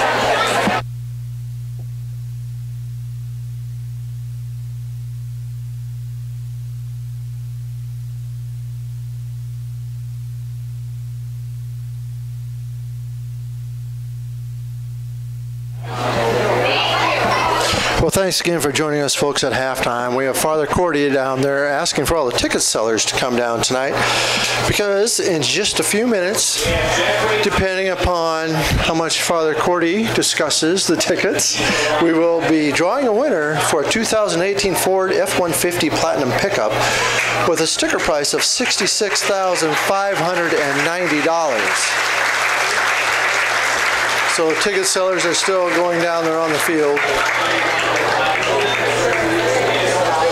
Again, this is the 12th vehicle gift that some anonymous donor has donated to Cedar Catholic Development. And each year it goes towards typically a development project at Cedar Catholic. Of course, they had 3 separate years of remodeling within the Cedar Catholic High School building and still have some debt to pay for that. So Selling tickets for the truck raffle, and we sold 1,283. At a record, 1,283 tickets. Now, this basket doesn't look like there's that many tickets in it. But this afternoon, in order to please the state of Nebraska, I read every single one of these tickets so they could say, yes, we have it documented.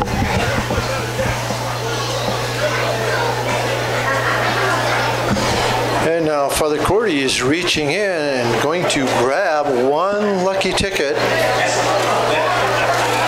And if you've been around for previous years, it takes a while for him to announce it. Builds up the suspense a little bit. We've had winners here from around town, at least 3 winners from Hardington. You have to look in this envelope. One from Pennsylvania. Anything in there. Is it empty? Good. Put the ticket in the envelope. Now they're going to seal the ticket in an envelope. This is something new this year.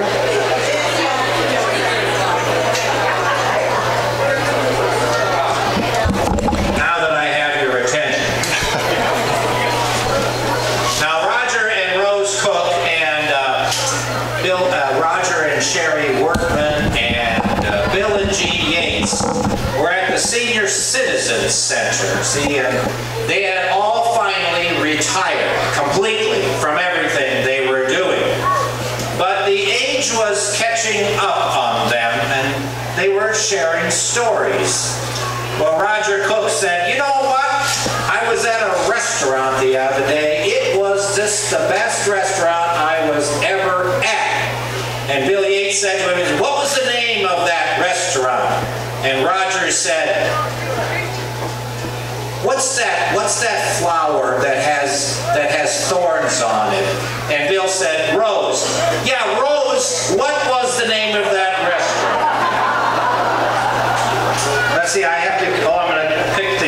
September 2018, what do you call these things? 300 Club, open that up. It's drawing every month, so we do this one this time. There's 2 names in there. So $300 prizes goes to Ross and Lisa Christ of Sioux Falls. And Alice Palmer.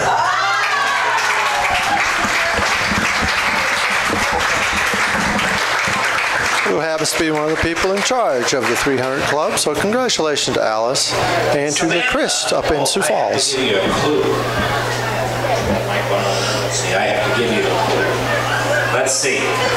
What can I say? Their email address has a hotmail.com. Ooh, that took out a lot of people. Their email address of the winner has a hotmail.com address on it. Samantha gets. They should have said hartel.net, I believe. Mom, I met the right guy. He's the guy I want to marry. And she's so happy, Mom is, gives her a great big bear hug. I am so happy for you. I can hardly wait to meet him. Dad says, tell me a little bit about him. In fact, how much money does he have? The daughter says, you men are all alike. That's exactly what he asked me about you. Another clue. I knew I could go to the bathroom before. Let's see. It is a very common name in our neighborhood.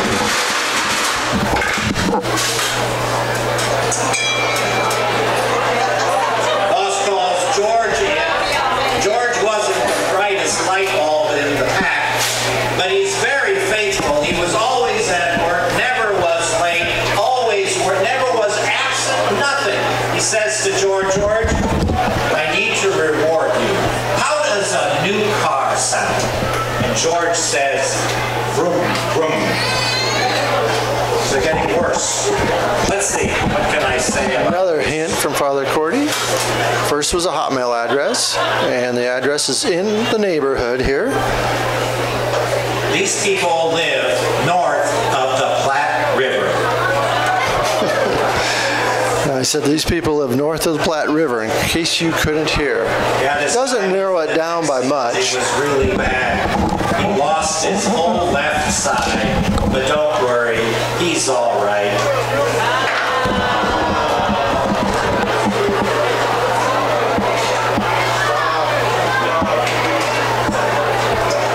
One last one before I announce the winner. One more clue. The pessimist says, can't get any worse. Optimist says, oh yes it can. So the winner of this year's truck is John and Rebecca Hochstein of Sioux Falls, South Dakota. To repeat, the winner of the pickup is John and Rebecca Hochstein of Sioux Falls, South Dakota. Congratulations to the Hochsteins. Winner of a 2018 Ford F-150 Platinum pickup valued at $66,590. Again, John and Rebecca Hochstein of Sioux Falls, South Dakota. Congratulations to you. From his great fundraiser for Cedar. It's a great night.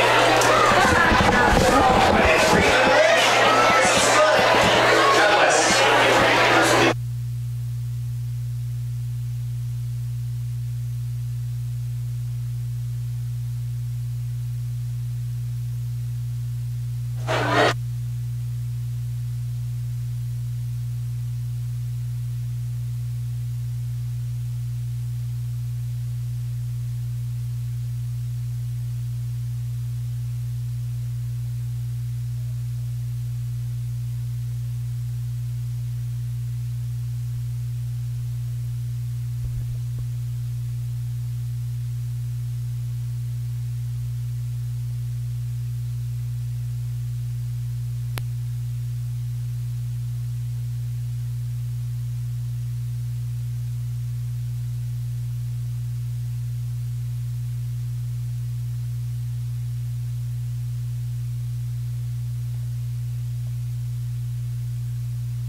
for joining us, folks. This is Mike Becker with Artelco Sports, and we want to welcome to the broadcast booth tonight Danae Buss, head volleyball coach for Cedar Catholic. Thanks, Coach, for joining us. Thanks for having us.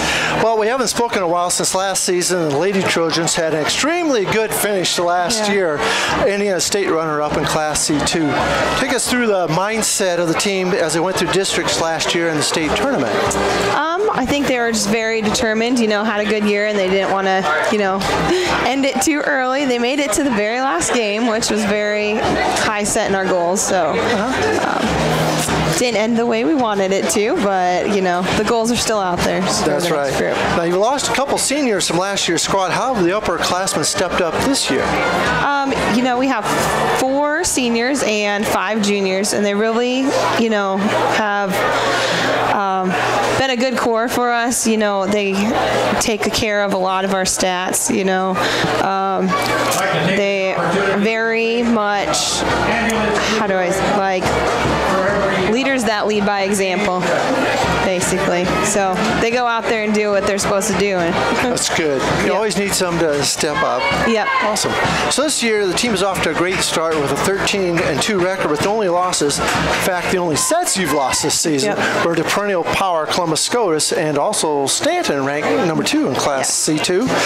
Who have been some of the leaders and players that have contributed this fall? We have Maddie Weisler and Jada and Brianna Miller back. They're definitely leading the team in kills there with Abby Hochstein, Kenley Gaden, and Tori Arns. I feel like we're really well balanced, just like we were last year, and our back row is definitely, from last night, very, very scrappy. Okay. But looking ahead for a challenge for your squad, no one needs to look further than tomorrow's 4-team tournament in Stanton. Yeah. That'll be tough. And you've played 15 games so far this year. Stanton tournament is tomorrow. Another 6 regular season matches, plus triangular at Wayne and Mid-States Conference, all before district starts. How's the team's conditioning holding up, and are there any players with injuries at this point in the season? Well, knock on wood, we're still all very healthy. We've got a tough schedule coming up. Starting tomorrow, we play Ponca in the morning, so that should be a good test of where we're at. We played them this summer and we split, so we're looking to improve on that and hopefully get to the championship tomorrow to maybe avenge one of our losses. So we'll see. Well, I want to thank you for joining us tonight again. That's Cedar Catholic head volleyball coach Danae Buss. If you haven't seen her, come on out and see the team too. Playing, you've got 2 more home games, I believe, on the 25th of September and again on the 11th of October. Excuse me. Yes, yeah. We still have our dig paint game yet, and we still have our parents' night. So it should be some fun nights coming up. Okay. So. Well, thanks for joining us tonight. I appreciate you coming in. Thank you for having us. All right.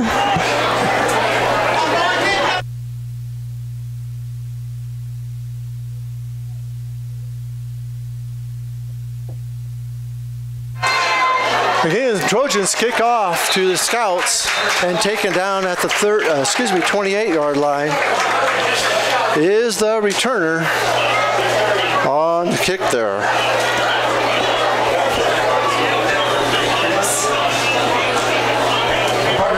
Yeah, let's see what kind of momentum Cedar can get here and make a big play on the ball and hopefully get the ball right back and get some points. So if you haven't joined us yet for this game, it is 28-0. Just started the 3rd quarter. Trojans in the lead over the Scouts.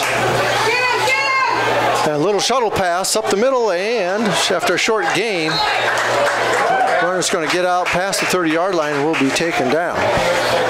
Yep, looks like that Cedar defense is still fired up. That was great pursuit after the ball there. And I think 5 guys all in total brought him down.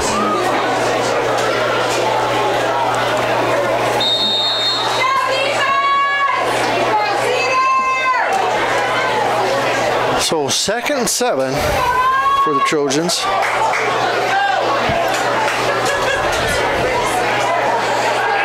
Pass, and wide open is a man and he is going to go all the way unless Matthew Becker can catch him. 10 to 5.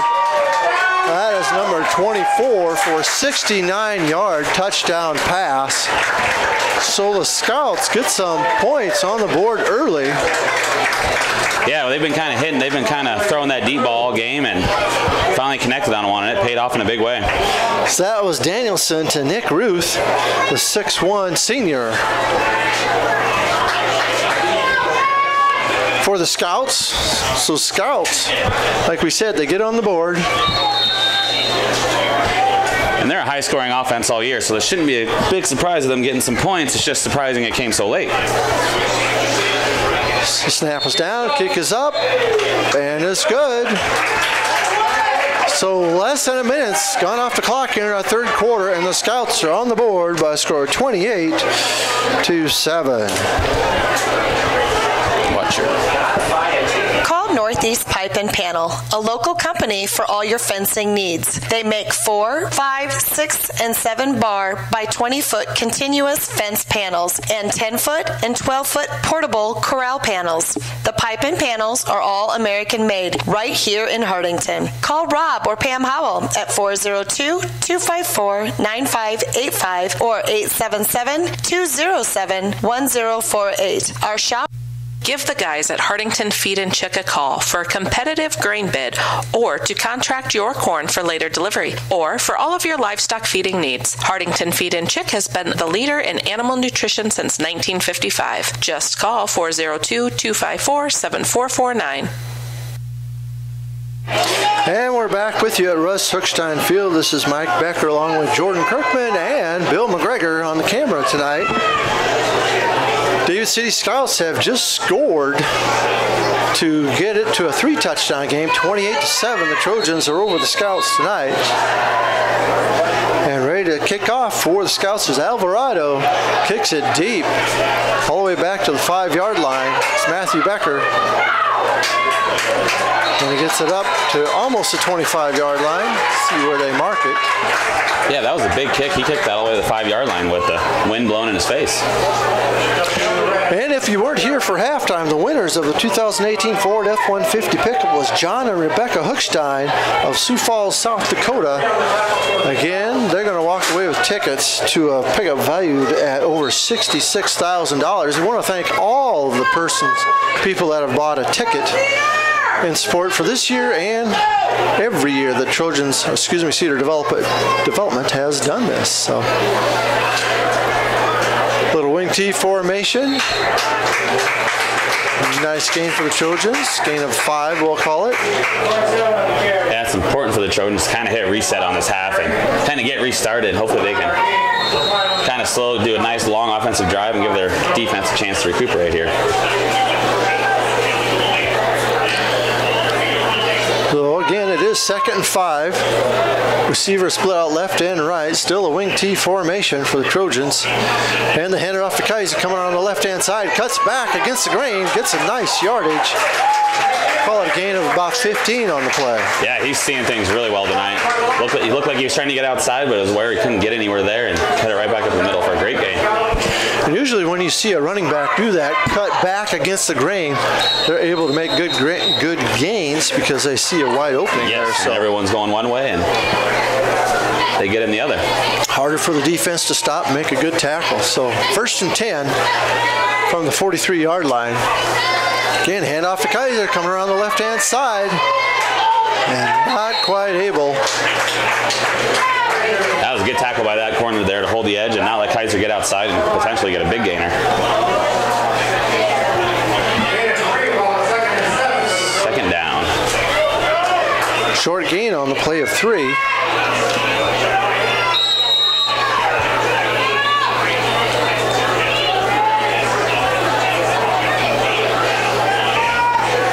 Shotgun formation is Taney, 2 backs beside him. Pitch it to Kaiser on the right-hand side. Again, tries to cut back. Nice gain. Nice fake to Hazing on that play, too. Yeah, I thought Hazing had it all the way into the hole there, and just at the last second, there was a flip to the outside. That was a great fake handoff.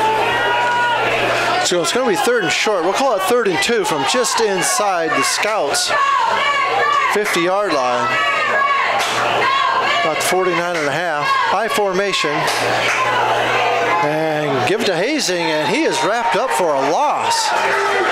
Big stuff in the middle by that defensive line for David City. They haven't got a big push all night, but they got a big one there when they need it. So good stop for the Scouts, and we'll bring up 4th down. Looks like Trojans will punt the ball away. I believe that was Alvarado. He's been in on a lot of plays tonight. Besides punts, he goes out for passes as well. Yeah, carries the ball, catches the ball, punts the ball, on the defensive line. Yeah, he does everything. Kaiser back to punt and gets it away. Fair catch called for at about the 11-yard line. So Scouts will take over.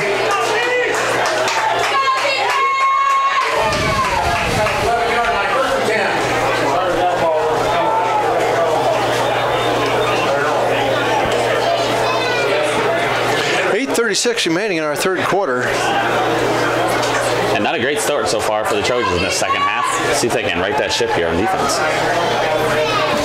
Yeah, it looks like the Scouts made adjustments on both the offensive and defensive sides of the ball. They're able to get that long scoring play, pass play, and now they're able to stop the Trojans at midfield. So receivers out, 2 to the left, 1 to the right. Back to passes Danielson, swings it out on the right-hand side. And a short gain on the play. Call it a gain of 2. Be 2nd down and 8. Yeah, I would expect to see David City open it up a little bit more here, being down as much as they were at the half. I mean, they got to try something different. It looks like they're going to spread it out a little bit. And that looked like a nice play because the receivers had gone out, cleared that out, and the back just swung out from behind. And yeah, it looked like a great play call there, and great wrap-up tackle by the Trojans D there to contain it for what they did. Trojans really adjusted good on that one.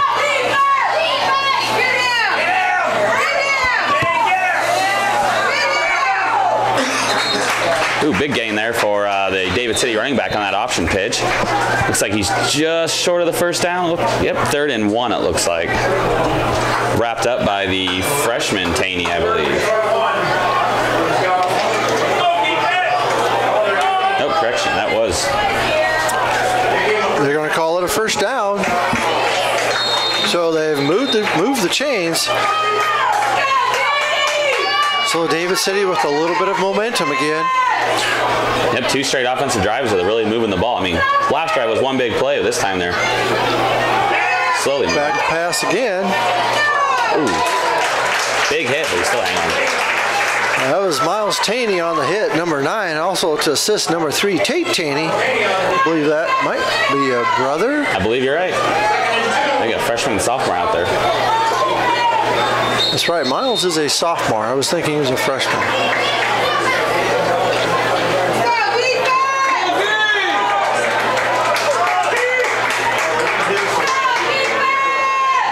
So 2nd and 3 for the Scouts. Handoff up the middle, and he's going to be brought down. He's hit by number 55. That's Josh Pinkelman. Yeah, looks like he's going to be just short on that. That was a great wrap-up tackle by those linebackers there. 3rd down and 2. Big 3rd down play for the Trojans. It's going to be a big momentum swing here if they can hold them and force a punt.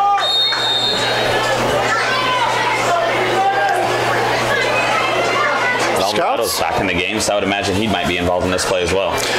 Scouts are on about their own 31-yard line. Just outside the 30. Wishbone formation. Quarterback keeper and pitches off to the right-hand side. And 1st down yardage and more. He's broken 2 tackles, still going the 35, down inside the 30. Mark him right at the 30-yard line. Yeah, it looked like the Trojan defense was thinking the same thing I was there with the fullback dive up the middle, and that pitch outside just really caught him off guard for a big gain. And he broke 2 tackles down there. That was number 2, Hunter Barnes, Jr. for the Scouts. Brought down by Pinkelman way downfield. It's a good hustle by him. Yeah, the cornerback and the safety had, got a hold of the shirt, but not able to corral him down. Yes. Pinkelman saves a touchdown. Receivers left and right. Back to pass is Danielson. And pass interference is going to be called. That was a tough break there for the Trojan defense. Not much you can do when the pass is behind them like that, but it's going to be a first down here for David City.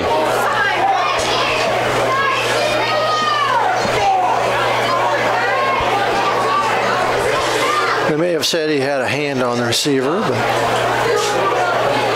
pass interference is the call.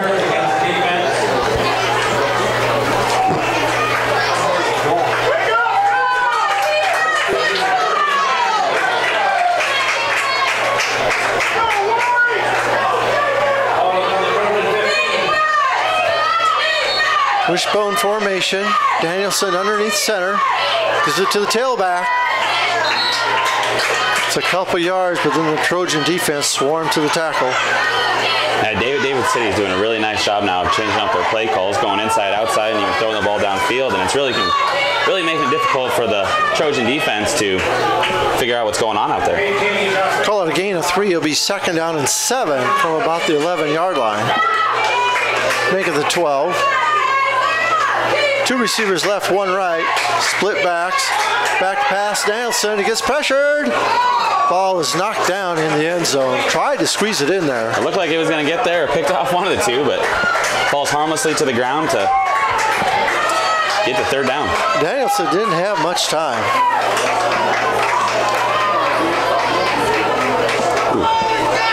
Kaiser was there on a blitz. That's going to be 3rd down and 7 for the Scouts. Wishbone formation. Cedar fans are hollering for their defense. Danielson underneath center. Back to pass again. Throws it up over the middle and touchdown to number 24, Nick Ruth. 2nd time they've connected this quarter. Yeah, you can definitely feel the momentum starting to switch here as David City continues to move the ball downfield and get some points on the board. They bring the score closer to 28-13 with the extra point attempt coming up.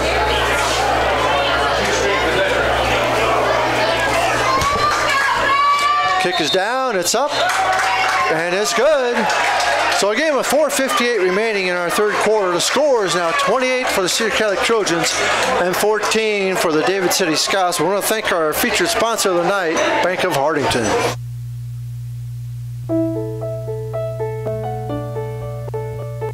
Hi, I'm Eric Hamus, Ag Loan Officer at the Bank of Hardington and a Northeast Nebraska beef producer.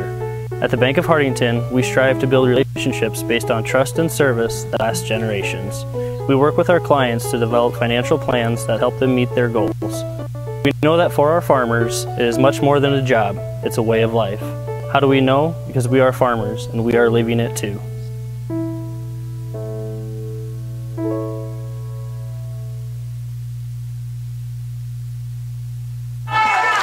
And again, that is Bank of Hardington, our featured sponsor of tonight's homecoming game for the Cedar Catholic Trojans.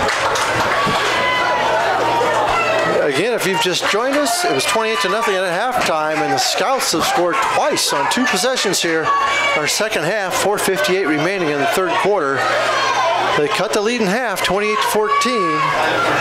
They still trail the Trojans, and Alvarado will be back to kick off from the 40-yard line into the wind.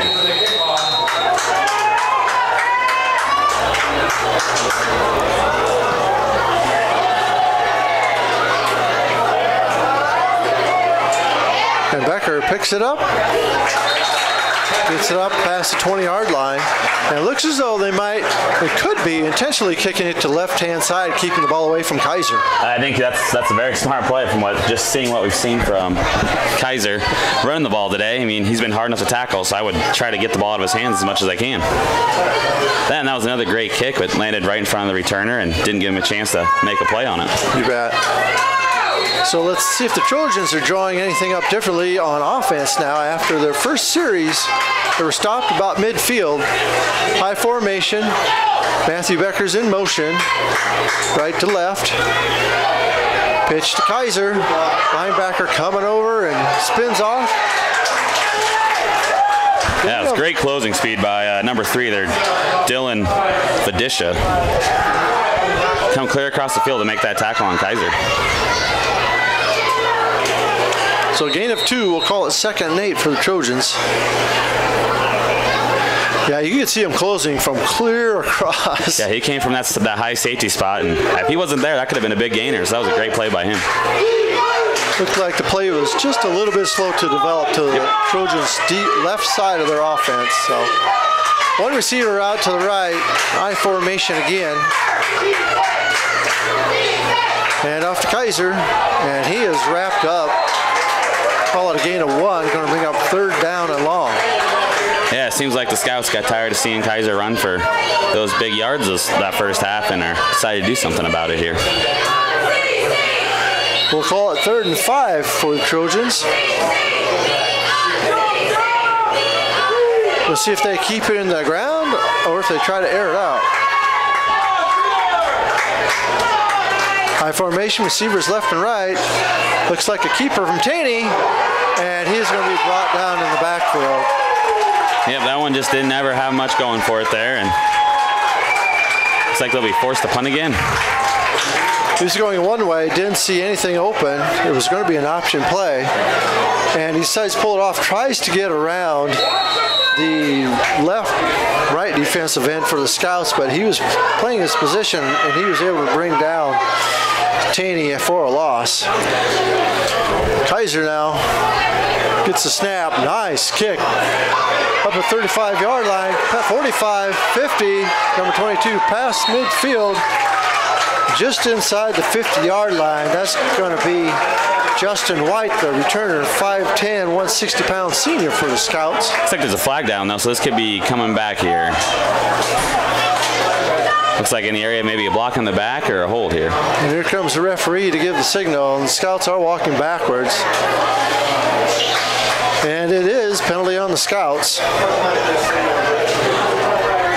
Yeah, it was great punt by Kaiser on that punt, but it might have been just a little out punted his coverage there and allowed the big return, but thankfully it was a penalty and bring it back. Hartington Shopper, covering Northeast Nebraska for over 55 years, from Yankton to Laurel and from Osmond to Newcastle. The Hartington Shopper has you covered every week to every household. Good luck to all the area teams. So again, after the punt, Scouts take over. And with the penalty, they are backed up. Nice pitch off to the right-hand side.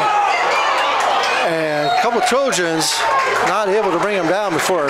Nice gain there by number 5, Clayton Danker, and he is brought down by number 2, Noah Arns for the Trojans. That Clayton Danker for David City, he's got some speed out there, so Trojans got to be careful. If he catches that outside, he'll be a tough one to run down. Yeah, he was able to split a couple of Cedar defenders, and Arns able to bring him down there. Arns is a 155-pound sophomore. Trojans have a lot of young players this year, but they're getting a lot of time. So yes, and that's only going to make you better as the years go. 2nd and 1 for the Scouts. Back to pass to Danielson. Short pass, first down, complete to number 1, and he's up past midfield. That is Luis Salazar on the reception. And it looks like the Scouts got something figured out here by going sideline to sideline and really stretching that defense and trying to make one-on-one tackles, and right now David City's getting the better of those opportunities. So the ball is going to be marked down. It's going to be first down at the Trojan 48-yard line.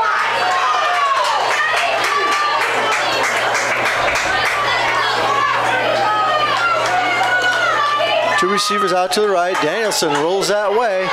Wants to go deep. Got a man. Oh, right through his hands. Two defenders right out there.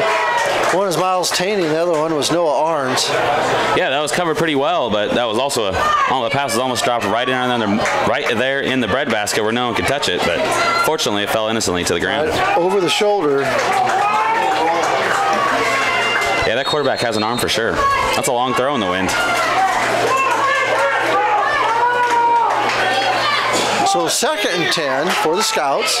Again, they trail 28-14, 1:49 remaining in our 3rd quarter. Shotgun formation, receivers out left and right. Danielson, a little swing pass to the right. And nice yardage there off to the outside. Again, that's number 5, Dankler. Yeah, there's that speed to the outside again.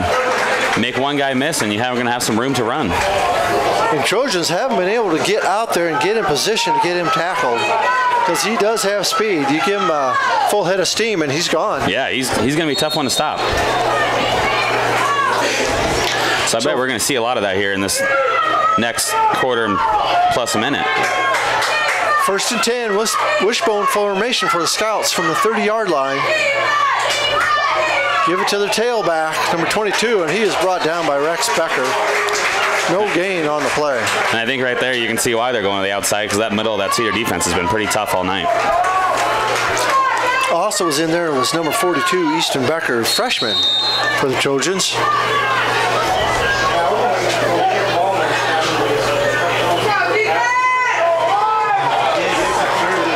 Yeah, I think being on the line is a new position here for Easton. I got to talk to him a little bit this summer, and he's used to playing linebacker, and he's doing pretty well there on the defensive line so far. 2nd and 10. Danielson back to pass. He is rushed, and he's going to be brought down.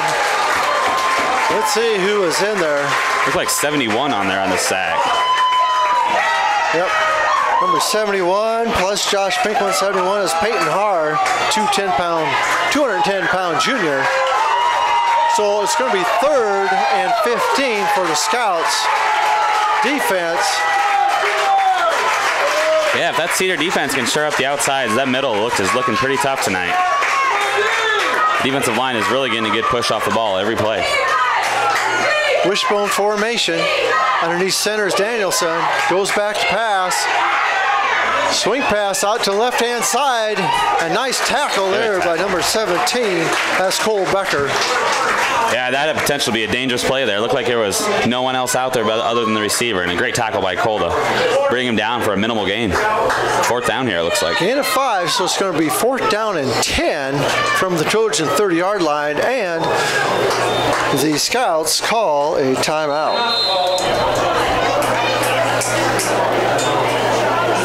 For the right products and expert advice to get your projects done right, come to Cruzy True Value. In every department, you'll find terrific items that will help make each job go a little more smoothly. If you need tools for those once-in-a-while projects or equipment for a once-in-a-lifetime event, rent it at Cruzy True Value. Start right, start here.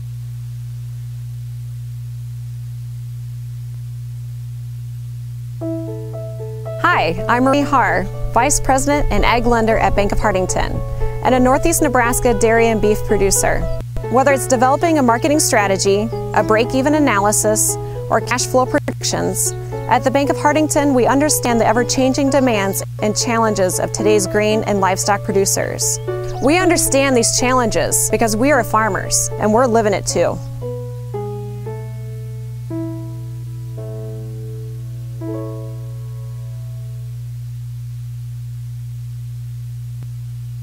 Your 24-hour fitness center, Reps, challenges you to commit to be fit. Stop by and check out the fitness equipment and our complete array of weight machines. Reps is now offering fitness and gymnastic classes. Call 402-254-2474 or 402-920-1026 or visit us at www.repsfitness.com.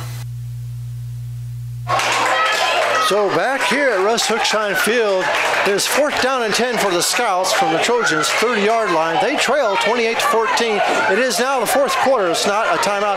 Oh, field goal attempt. Excuse me. And it's up. He got it. It's good. That was a long field goal there. Looks like that was about 47-yarder from the 30-yard line. 47-yard field goal there. You don't see that too often in high school football. Nice kick there by Alvarado.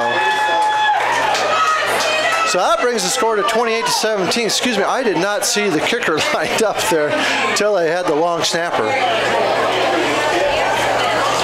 We'll be back in just a moment. Heine Electric services and is a dealer for both Valley Irrigation and Sukup Grain Systems. In addition to the equipment lines, we drill wells, install pumps, perform crane work, and provide trucking and earth-moving services. Located in Hardington and Vermilion, South Dakota, give us a call today at 402-254-2568.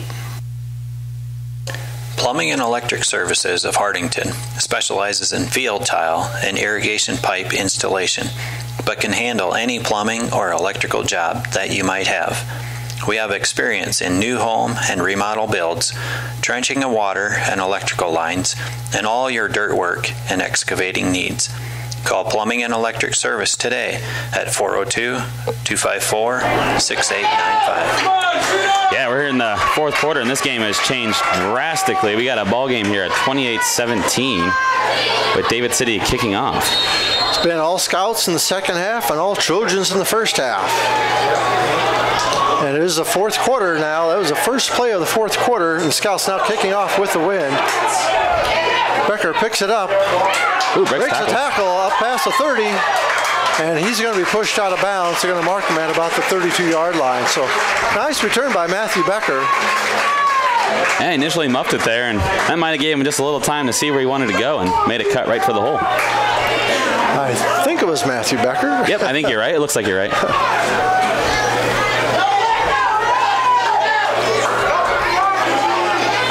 So Trojans now their first possession of the fourth quarter.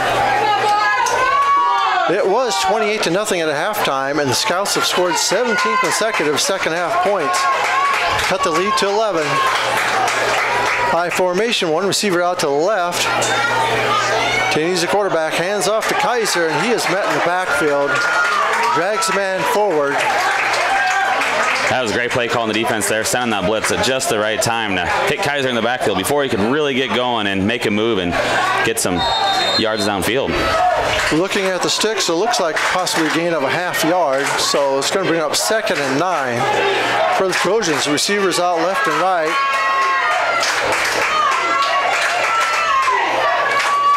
There's a lone setback. And handoff coming around the left-hand side. That is number 27, Nathan Potts, and he is brought down hard. Yeah, that was a stick right there by number 67 for David City. He was waiting for that sweep to come around there, I think. It looks like David City is really selling out to stop that run right now because they don't have a lot of extra help on these outside receivers. Let's see if Coach tries to take advantage of that. 3rd down and 9 now with 10:46 remaining in our contest. Taney back to pass. Rolls to the right. Dumps it to Kaiser. He's got a first down. Past the 45-yard line. That's a play you want to see there from a sophomore quarterback. He was patient, stayed calm, waited for the play to develop, and found the guy to give him the first down. And Kaiser's the guy you want to get the ball to. Yes. As any opening. As we've seen tonight, you can't go wrong when he touches the ball.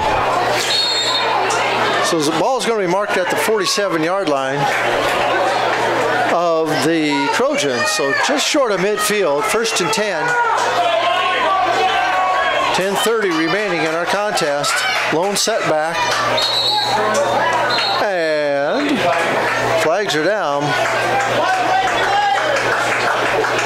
Dead ball foul, illegal procedure, and that pass was actually a lateral going backwards, and you wonder if Becker wasn't going to try and throw it downfield. Is that a play Coach likes to run, or is that a play he's running? I have not seen that before. Maybe that's a new wrinkle. We'll see. But yeah, that was a lateral pass. I was kind of curious what he was going to do with that as well. Not run very often. Twins left, twins right. Lone setback is Kaiser. Taney tries to follow him up the hole, and he is met by a swarm of Scouts. And forward progress is going to be called. There's Alvarado again, making a play on the ball and sniffing out that quarterback draw. You would think with all the success that Kaiser has had today that quarterback draw or any play not involving him would be very effective, but Scouts are ready. And we will have to choose a player of the game for the Trojans at the end of our contest here. So we'll having to start thinking about that now. Not always a person that has the most touchdowns or anything like that. One that contributes the most. So many ways of contributing. Nice pass there. Nice catch by Cole Becker, the junior. Gets a first down for the Trojans. Excuse me, not a first down. Back to the original line of scrimmage. Yes, that was a great play call there. Again, if they're going to keep stacking that middle up, those outside passes are going to be available in one-on-one situations, and that was a way to take advantage of it.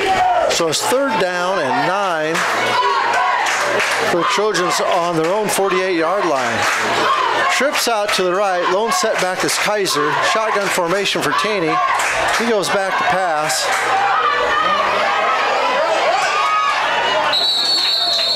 And Taney keeps the ball, and Scout's going to be called for... Hit out of bounds, maybe. Yeah. Personal foul for hitting him when the quarterback was running out of bounds. That will be a first down for the Trojans. That's a big break for the Trojans there. That'll give them great field position, first down, and keep this drive alive. There was a referee following that play. Yeah, it looked like he was right on it. It is a personal foul penalty, 15 yards against the Scouts. It's going to march the ball way down to the 31-yard line of David City. And all of a sudden, Cedar's got new life in this drive and start all over and try to get some points. If you're a Trojan fan, that's exactly what you were looking for. If you're a Scout fan, the worst thing could have happened. But nevertheless, it is 1st and 10 for Trojans. Trips out to the left, really close to the line of scrimmage. We haven't seen that formation. Kaiser gets the pitch. Ooh, nice move. Nice move. Cuts around the edge.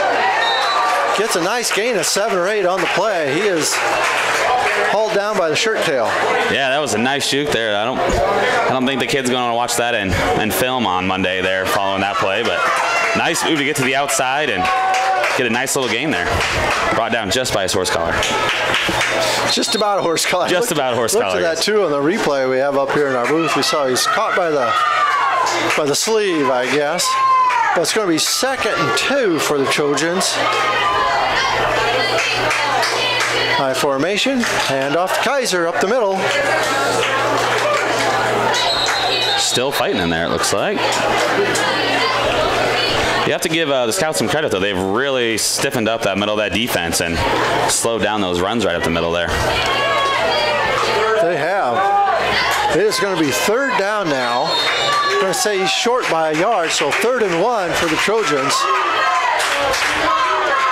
And Kaiser's been the bread and butter play. He is not in the backfield. They run a wing T formation with Hazing in the middle. Kaiser, one of the wings. Receivers right and left. Quarterback keeper up the middle, and he gets massive yardage. Great push by the offensive line there. Great push on all those quarterback sneaks where you see yards like that. Designed to get 1, they end up getting 6.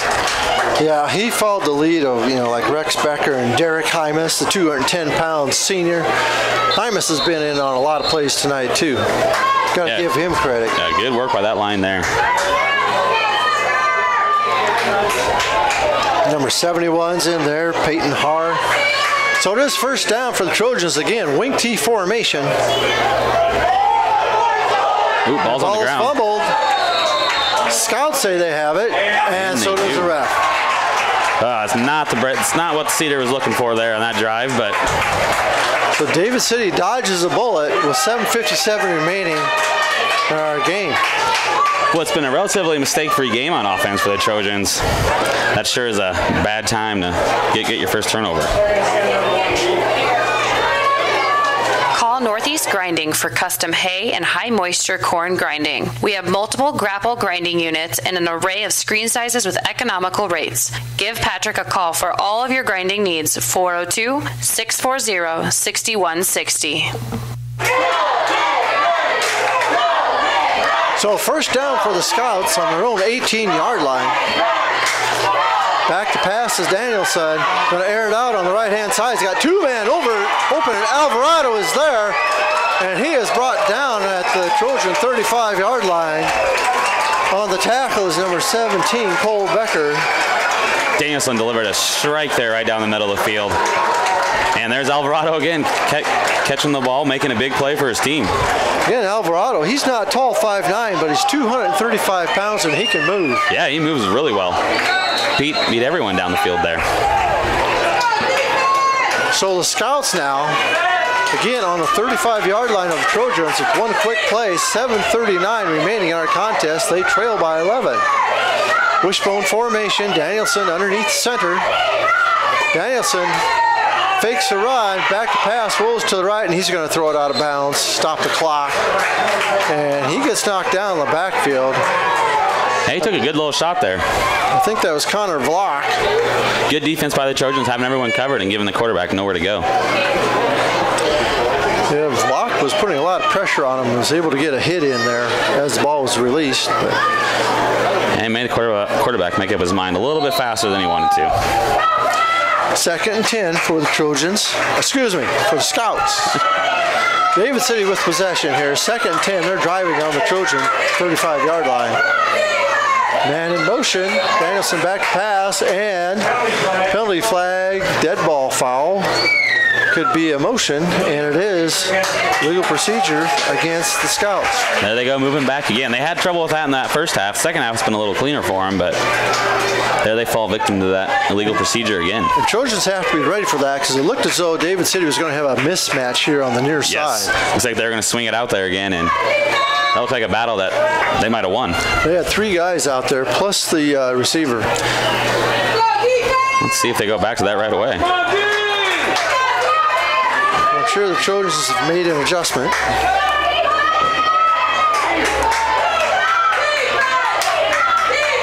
Second and 15 now. Danielson fakes, now it goes deep. Oh. And ball is overthrown. It looked like that was thrown out of bounds there, so I think that's going to. Did they throw a flag on that play? No, they did not, and I am surprised they didn't. I think they got saved there by that ball being thrown so far out of bounds, but ball was in the air, and it looks like the secondary cornerback for the Trojans might have been holding on to the receiver while the ball was in the air, which they went with the fake screen there and looked to hit up on that deep wheel, but. So it'll be 3rd down and 15. Scouts have to get to the 25-yard line. They're on the 40. Receivers out left and right. Twins left, one right. Danielson back to pass. Going deep to the right-hand side. Got 2 receivers down there and way overthrown. A little too strong. 4th down. A little too strong on that. You can really see his arm strength there again, though, but unfortunately no one on the other end to catch it. So 3rd and 15, you're down by 11 with 7 minutes left in the game. Pass the ball. Yeah, I guess you're passing the ball. I don't know if I would have taken one downfield, but if it's been there, it's there. So now we got 4th and 15, so big play here. Well, let's see if the Scouts want to talk it over. They're taking some time here, but evidently not. I think they're going to go. 4th and 15 from the Trojan 40-yard line. Twins left, single receiver right. Back pass, Danielson, big rush. Pressure put on him and ball is overthrown. And Trojans will take over on downs. Yeah, that Trojan defensive line comes through again and gets pressure on the quarterback and doesn't give him the time to do anything he wants to do there and has to force one deep over the field. Rex Becker and Peyton Harr putting on a huge bull rush there. Yeah, he's been all over the field, not all over the middle of the field in defense tonight. Even if he's not been getting tackles, he's been disrupting all those plays.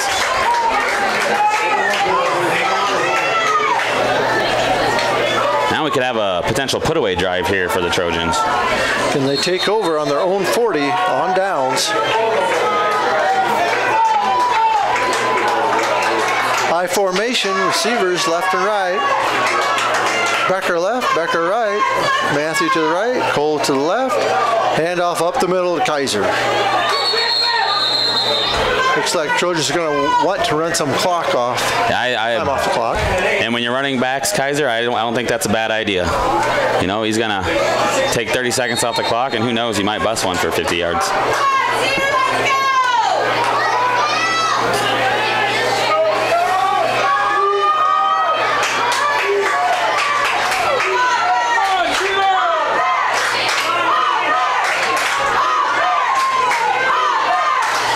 Second and 9, I formation.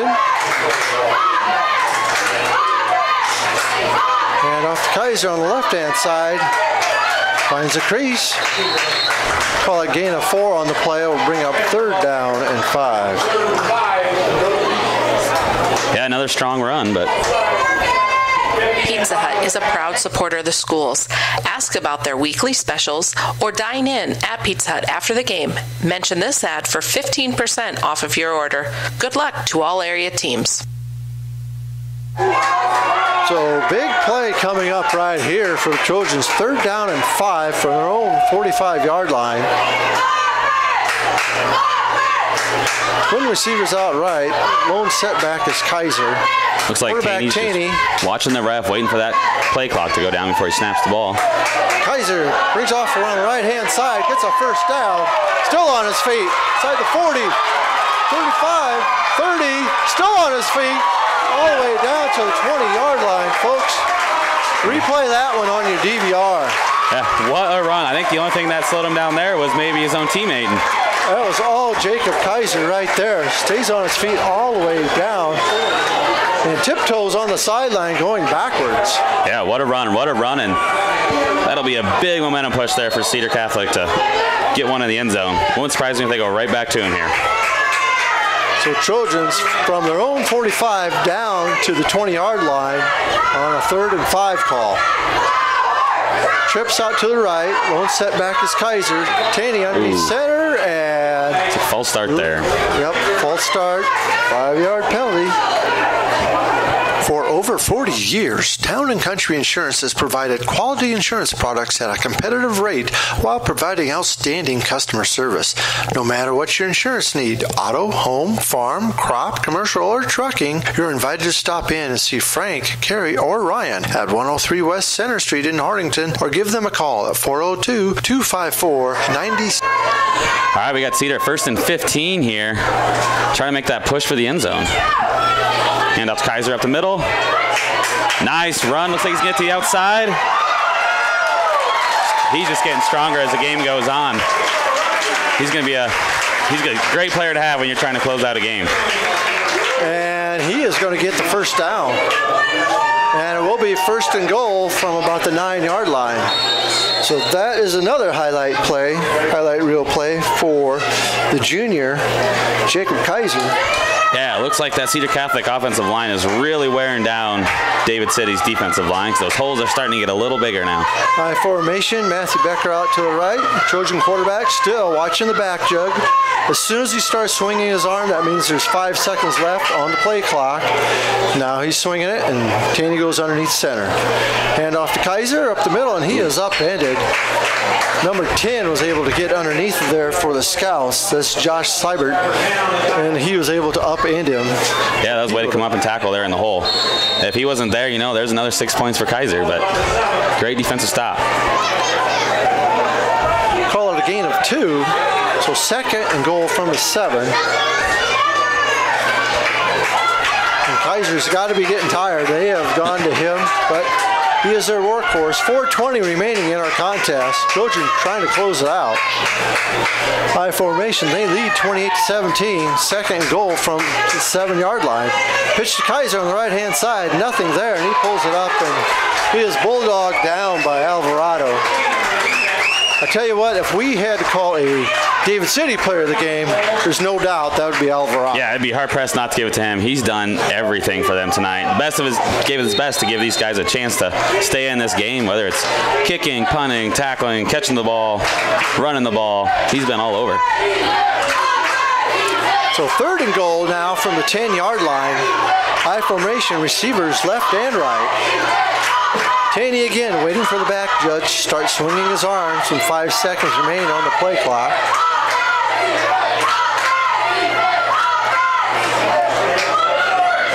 Taney to pass the corner of the end zone, up and no good. Ball is knocked away. Lots of traffic down there. Yeah, it looked like he was trying to hope his man could out-jump the defense there. And so it's going to be 4th down and 10. We'll see if they bring in Ted Bankston, try a field goal against the wind. I'm not so sure that they will. I don't see him in there right now. Well, looks like they're going to line up and just go for this one. 4th and 10 at about 4th and goal. And the clock is stopped on that incomplete pass. So trips out to the left, Kaiser lone setback, and we have Taney in shotgun formation. From the 10-yard line, 4th and goal.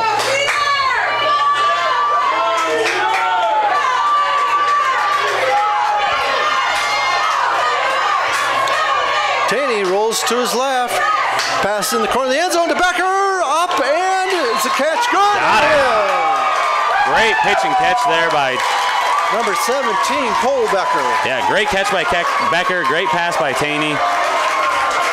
That was just a nice looking play there, right in the back of the end zone. So a 10-yard pass play on 4th down. And David City could have swung the momentum around, but the Trojans come up with a nice catch in the far corner of the end zone. Refs are right there to say he was in bounds.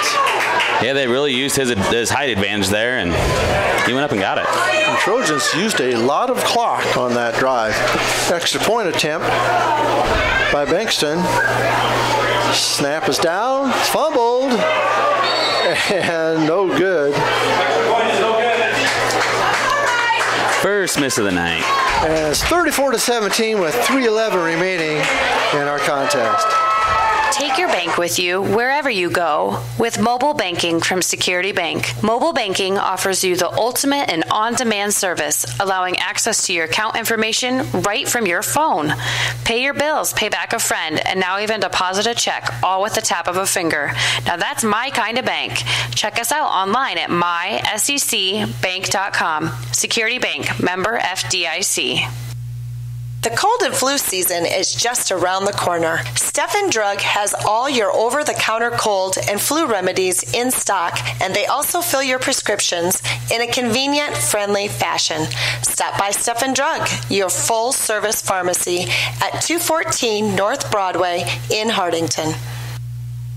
Subbeck Contracting specializes in new residential and commercial construction, kitchen and bathroom remodeling, and additions and upgrades. Subbeck Contracting is a bonded, insured, and registered contractor in Nebraska and South Dakota.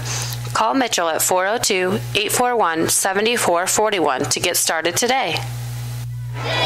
So a big drive there for the Trojans. Big drive for the Trojans, and they extend the lead to 34-17. Jordan, if the Trojans ever needed a drive, it was right there. Yeah, that was big. They I think it really took the wind out of the sails for the Scouts here, but Trojans still got to play some good D and finish this thing out strong to feel good about their win. 3:11 remaining in our contest. Scouts had scored 17 straight points, and here's the boot by Bankston.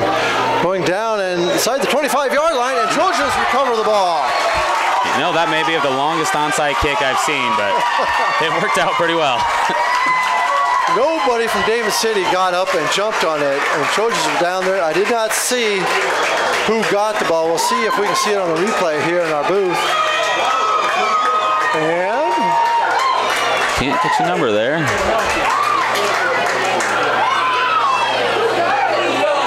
Number 24, I believe, Owen Hymas, the sophomore. Yeah, great recovery, great hustle downfield, and I think now Cedar can pretty much run this one.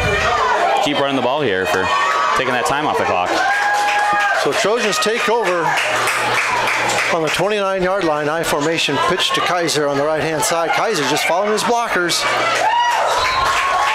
And once he get hit, he just grinds it out. Yes, and earlier in the game, that outside run was really tough to come by, but, you know, as the blocks wear on and as Kaiser keeps pounding this defense, the holes are getting a little bit wider and it's a little bit easier to get out there. It's benefit having a real workhorse as your tailback.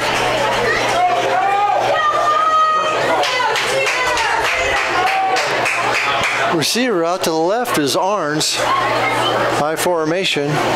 Gentani, he's going to wait for the back judge, I believe. Nope, he goes underneath center. Hands off to Kaiser. Up the middle, he's still churning inside the 10. And it's going to be a first down for the Trojans. Top Crop is where you will find top quality Golden Harvest corn and soybeans. We also carry a wide variety of cover crops, pasture and lawn grasses, small grains, and CRP mixes. Top quality product and service from seed to harvest. Call Glenn Taney at 402-841-5599. Okay, underneath center is Taney. He is now waiting for the back judge. High formations. You got to figure the Trojans are going to run it with 2 minutes now remaining in our contest. Hand off to Kaiser again. Slips past in the line of scrimmage down near the goal line. They're going to mark him short at about the 2 or 3 yard line. Yeah, one thing I've noticed about Kaiser, especially this game, he's doing a great job of keeping his pad level down, so when the other team comes to tackle, there's nothing really to hit other than shoulder pads, and as you can see, he's breaking a lot of those tackles. 1:35 remaining in our contest. Trojans at the 3 yard line, 2nd and goal. High formation, you know they're just going to hand it off to Kaiser, and they're going to see if the guys up front can open a hole for them into the end zone. Oh yeah, that's the fun part about football right there, when both teams know what's coming and see who wins. And Alvarado gets around to the outside. Yep, he had to know he knew. Wins and Ray Funeral Homes, located in Hardington, Coleridge, Laurel, Crofton, and Yankton, is proud to have served our area for over 116 years. Good luck to all the area teams. Anderson & Anderson Insurance is eager to serve Hardington and the Northeast Nebraska area with offers. Anderson & Anderson Insurance is eager to serve. Hartelco is... Anderson & Anderson Insurance is eager...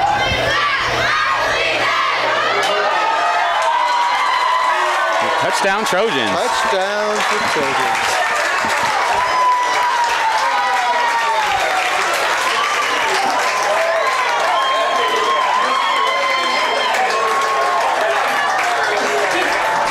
Ooh, Taney with the keeper on the outside. So they figured the scouts would sell out in the middle to stop Kaiser. And Taney runs around left-hand side, quarterback keeper to score a game with 26.4 seconds remaining in our contest. Standing the lead 40-17 with the extra point on the way. Kick is down, it's up, and it is good. 41-17 Trojans. Yeah, big offensive series there for the Trojans, and the last touchdown wasn't the nail of the coffin. It's safe to say I think that one is. So we want to thank our featured sponsor of the night. That is the Bank of Hardington. They've stepped up, and we've been featuring them all night. They've really done a good job of taking care of everybody in the community. And the Trojans now have really blown it open after it was a pretty tight ball game here going into the 4th quarter. Yeah, it really looked like David City was going to make a real strong push and kind of have a tale of two halves. You know, we'd had all first half Cedar and all second half David City, but give credit to the coaches and the players of Cedar Catholic. They really, things are going tough. They really banded together and shut down that David City offense and scored some touchdowns.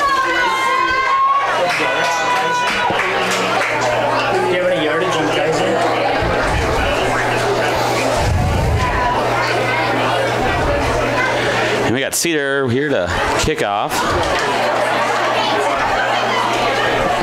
Yeah.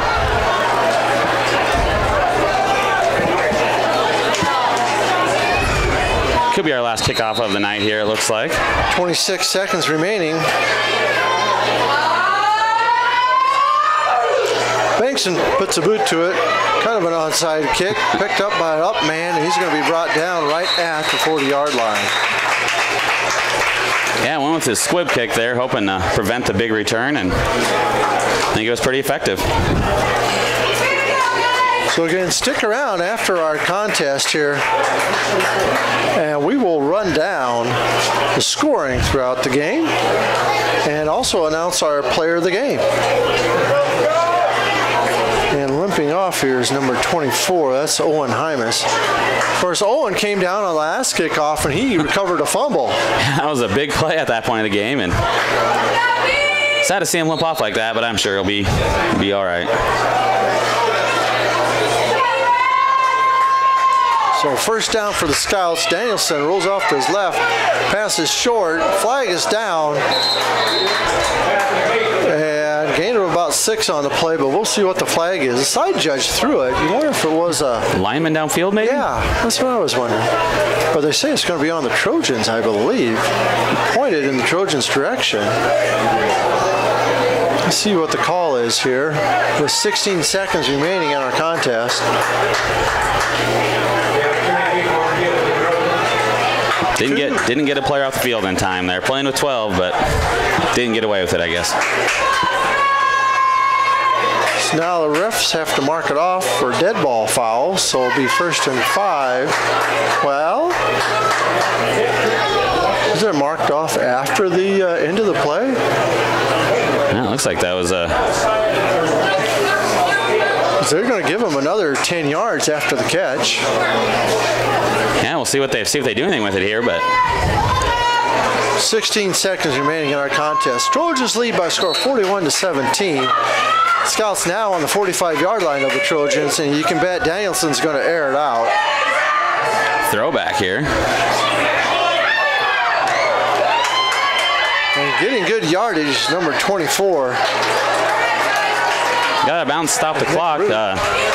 Wasn't expecting to see that play call. The quarterback rolling all the way out to the right side and stopping and throwing it all the way back to the left, but proved to be effective. And he had tremendous rush there by Rex Becker. Yeah, he had to get that off in a hurry, and he might be hurting unit tomorrow morning. Come and think about all these hits he's taken tonight.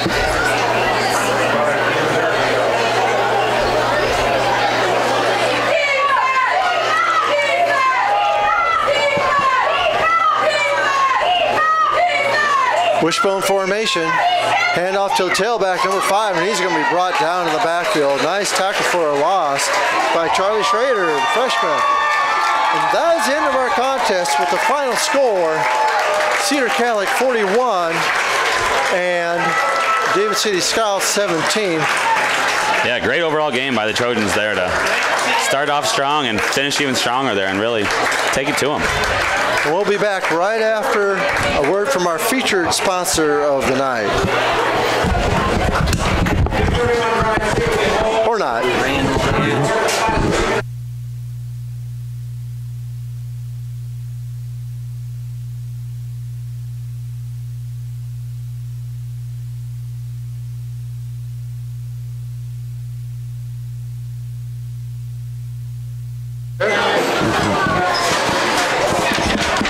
Our featured sponsor of the night is the Bank of Hardington, and we've got Jordan here with our game summary. Yeah, this game started off quick for the Cedar Catholic Trojans. They had the first 28 points of the game, and it all started with a 92-yard run by Jacob Kaiser, and he was really moving on that play. And that got us up 7-0. Next, Kaiser again from 5 yards out this time, which put the lead up to 14-0 after the PAT was good.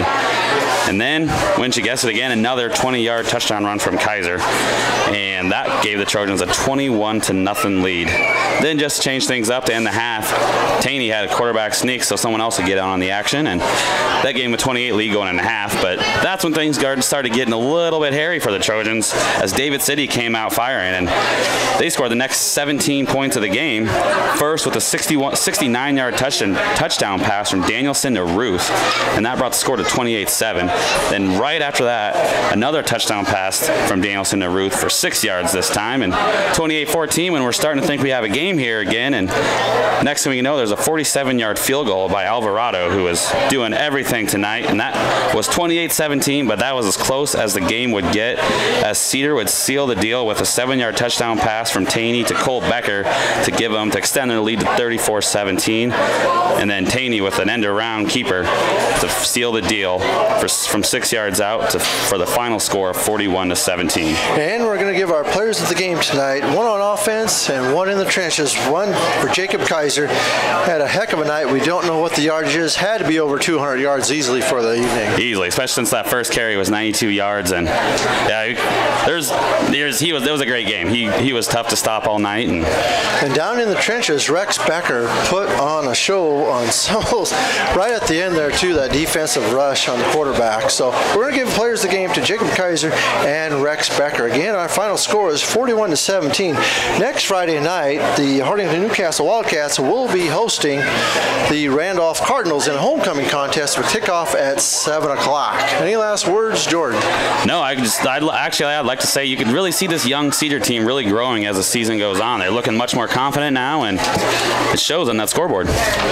So again, from Russ Hookstein Field with Bill McGregor and Jordan Kirkman, this is Mike Becker for Hartogel Sports, thanking you for joining us and wishing you a great evening. Good night.